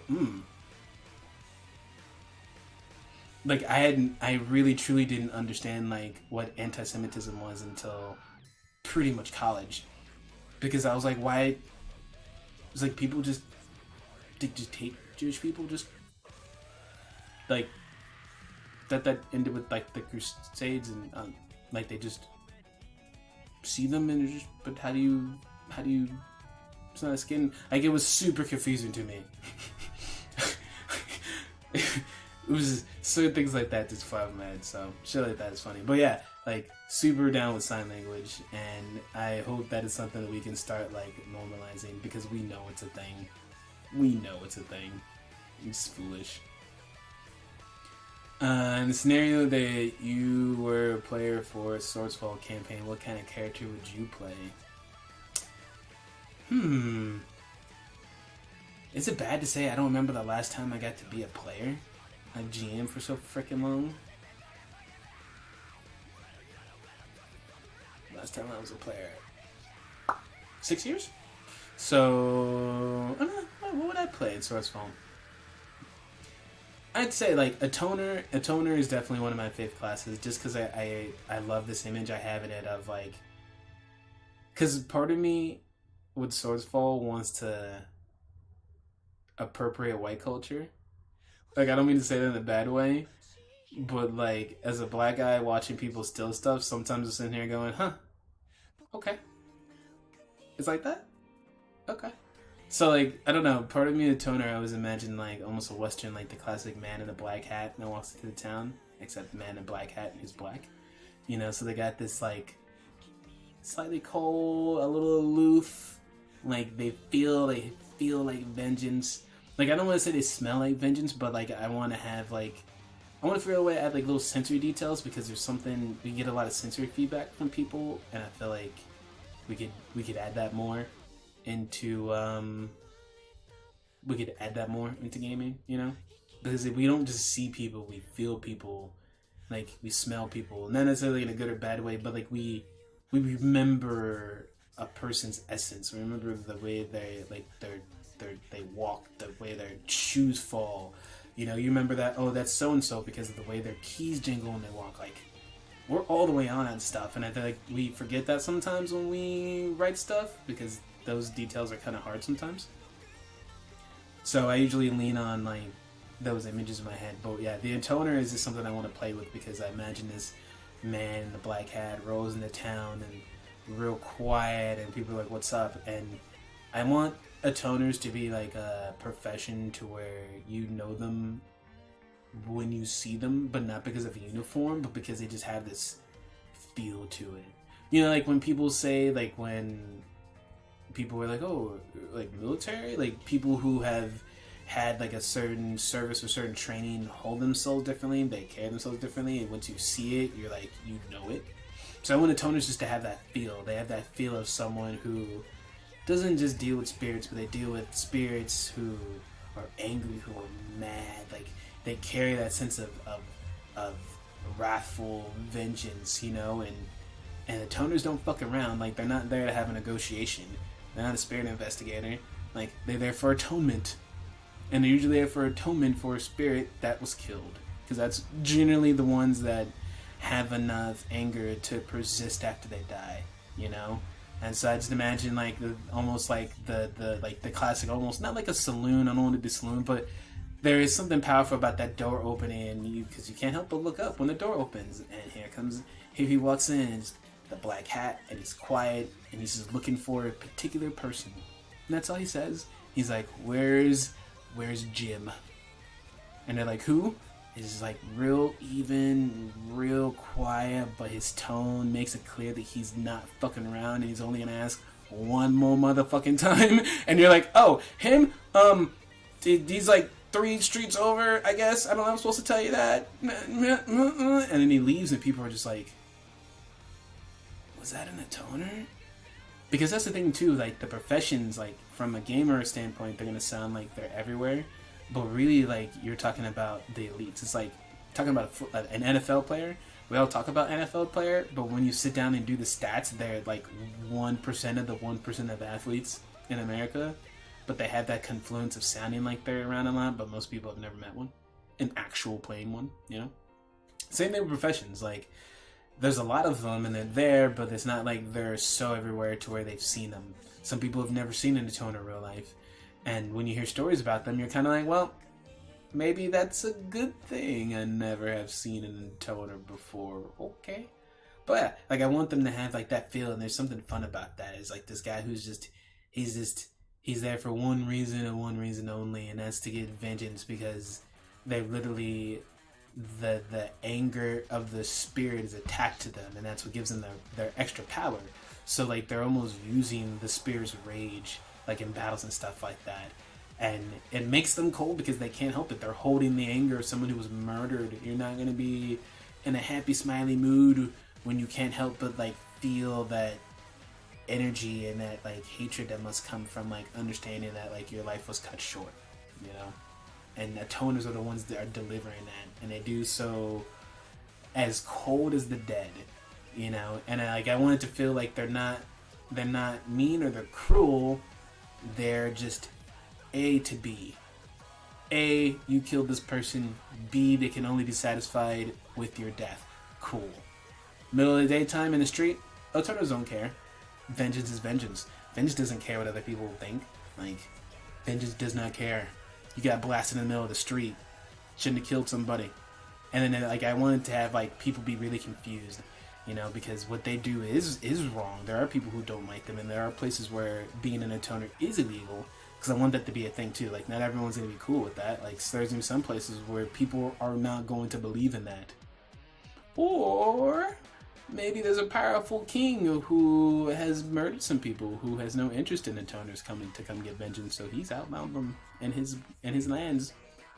You know what I mean? And so like, and I think that's what I'm saying. Like when I feel like if you don't make something hard coded in the rules, it gives you a lot of play, but things that make sense and are really easy and fun. Like I feel like in that scenario, you instantly just thought of like a bunch of stuff that you can do. And like none of that stuff has to be baked into the rules. It's just the stuff that you talk about. You leave it open, you know, and you tell them the ethos of what gets them from point A to point B, and then everything else makes sense, you know. So cool. Glad you guys like it. Just need to get you into a game as a PC. Yeah. One day I really hope to actually get to sit down and play some campaigns, man. So I miss it. As you can tell,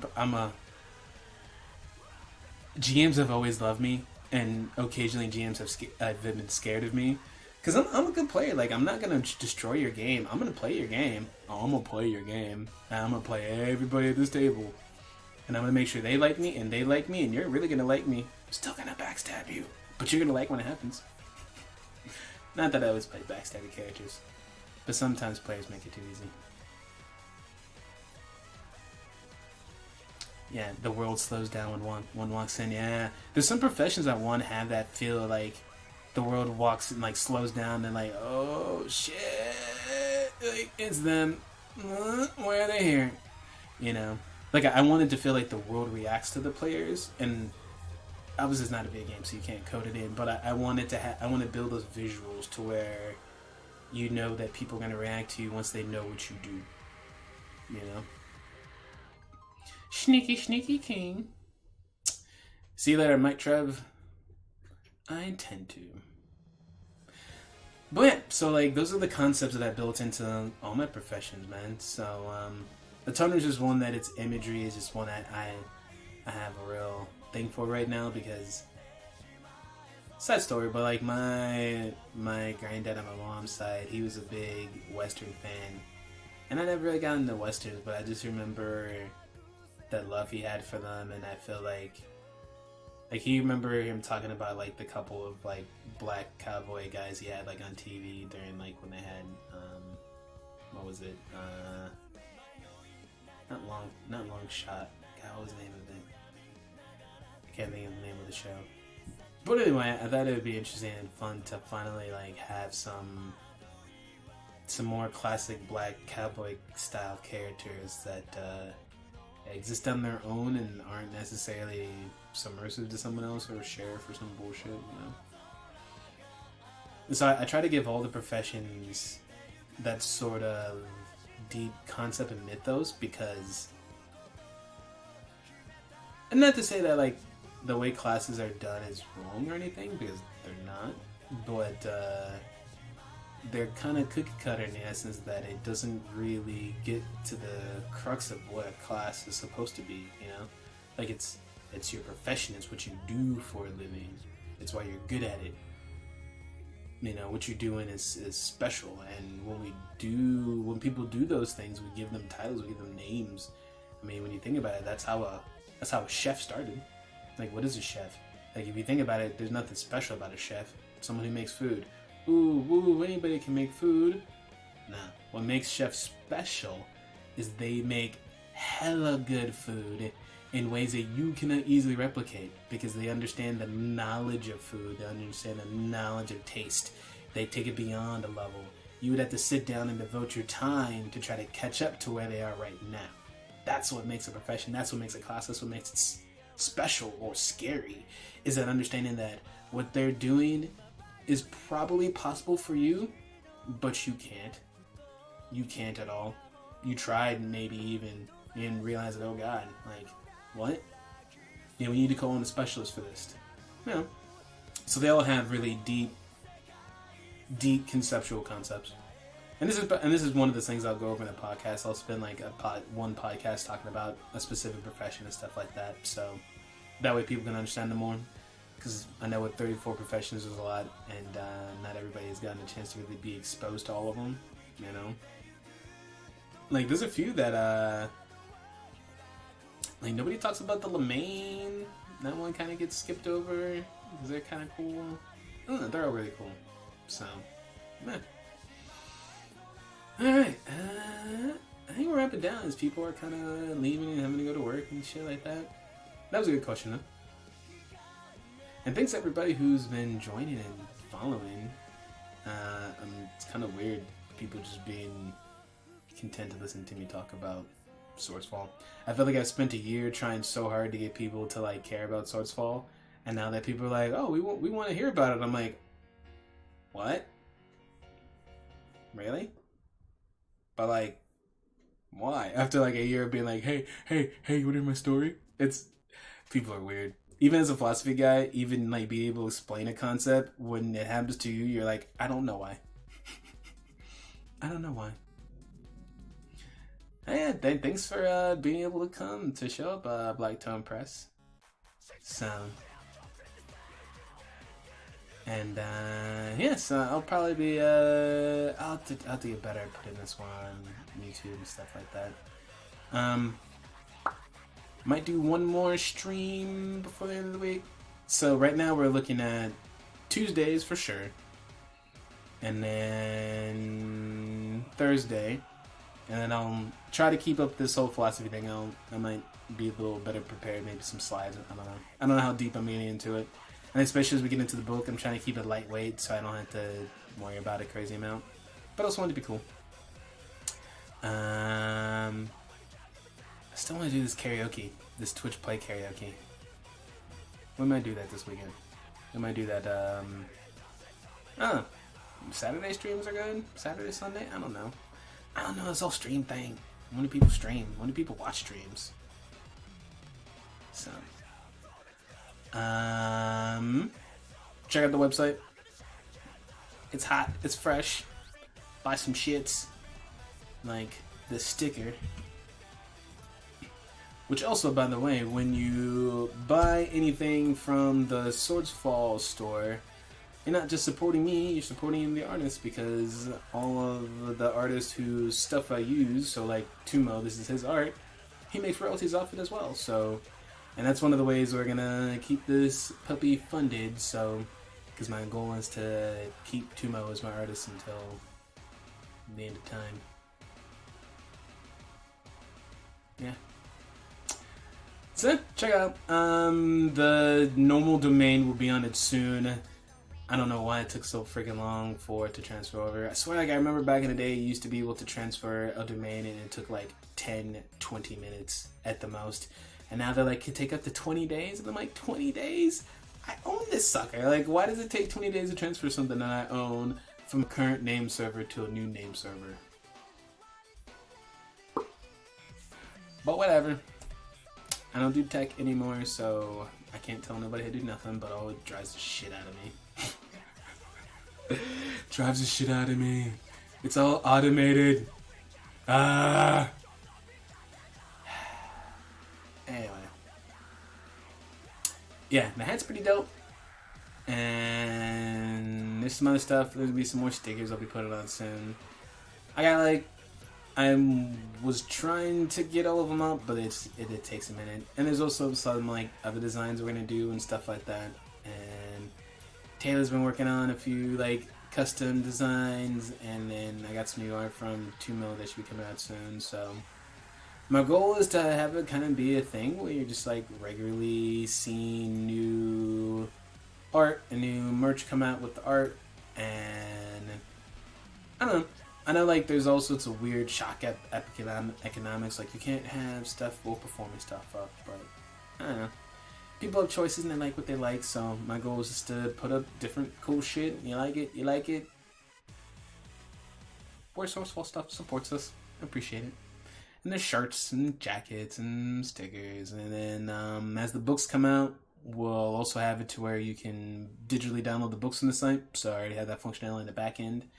I just haven't put the books up because I know it's going to cause confusion. So I'm going to wait for the backer kit stuff to sort it out and then I'll put that up. But yeah, you'll be able to download the books from here from the future. We'll do the pens up on here. We'll do the wallpapers.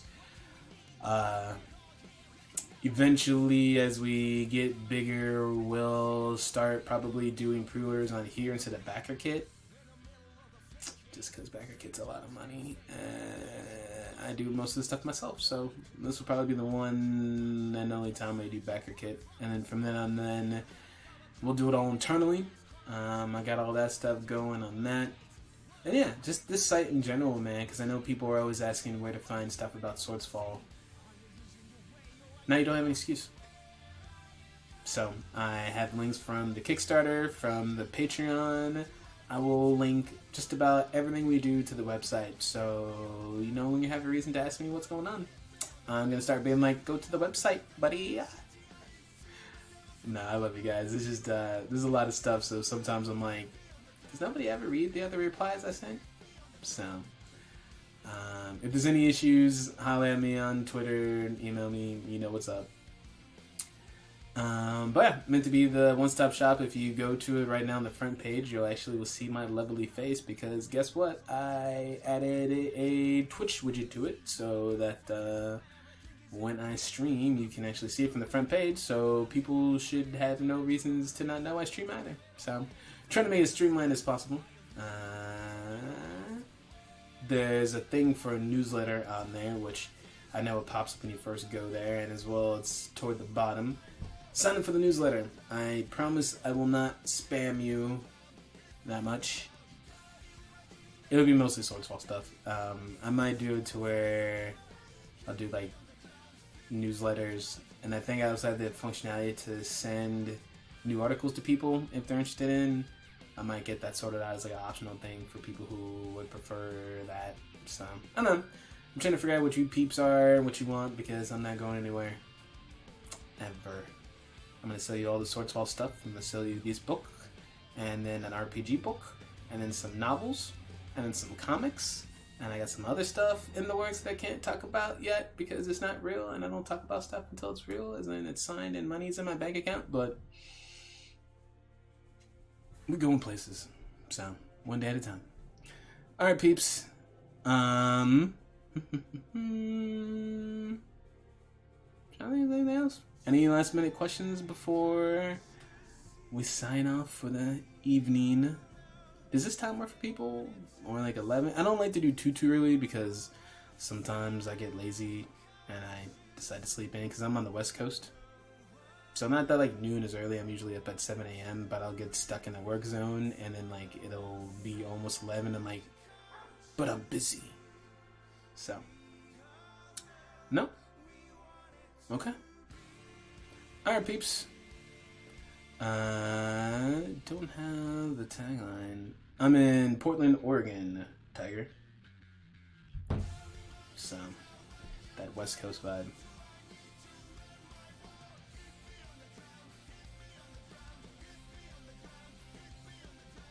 Nah, that's what I'm saying. Like that East Coast thing is hilarious. So, all right, peeps. Thank you for listening to me once again, and sweet. I actually opened it up in the other window, so I remember seeing someone else use it, so I'm definitely in on that. Alright, and follow me on Twitter at Swordsfall1. Send me questions if you have it. Follow me on Twitter. We're on Facebook, not as much. The website, you know the deal, swordsfall.com. Should be moving over in a couple of days. If not, it's swordsfall.myshopify.com. Stupid. Alright, peeps. Ooh, good song to leave.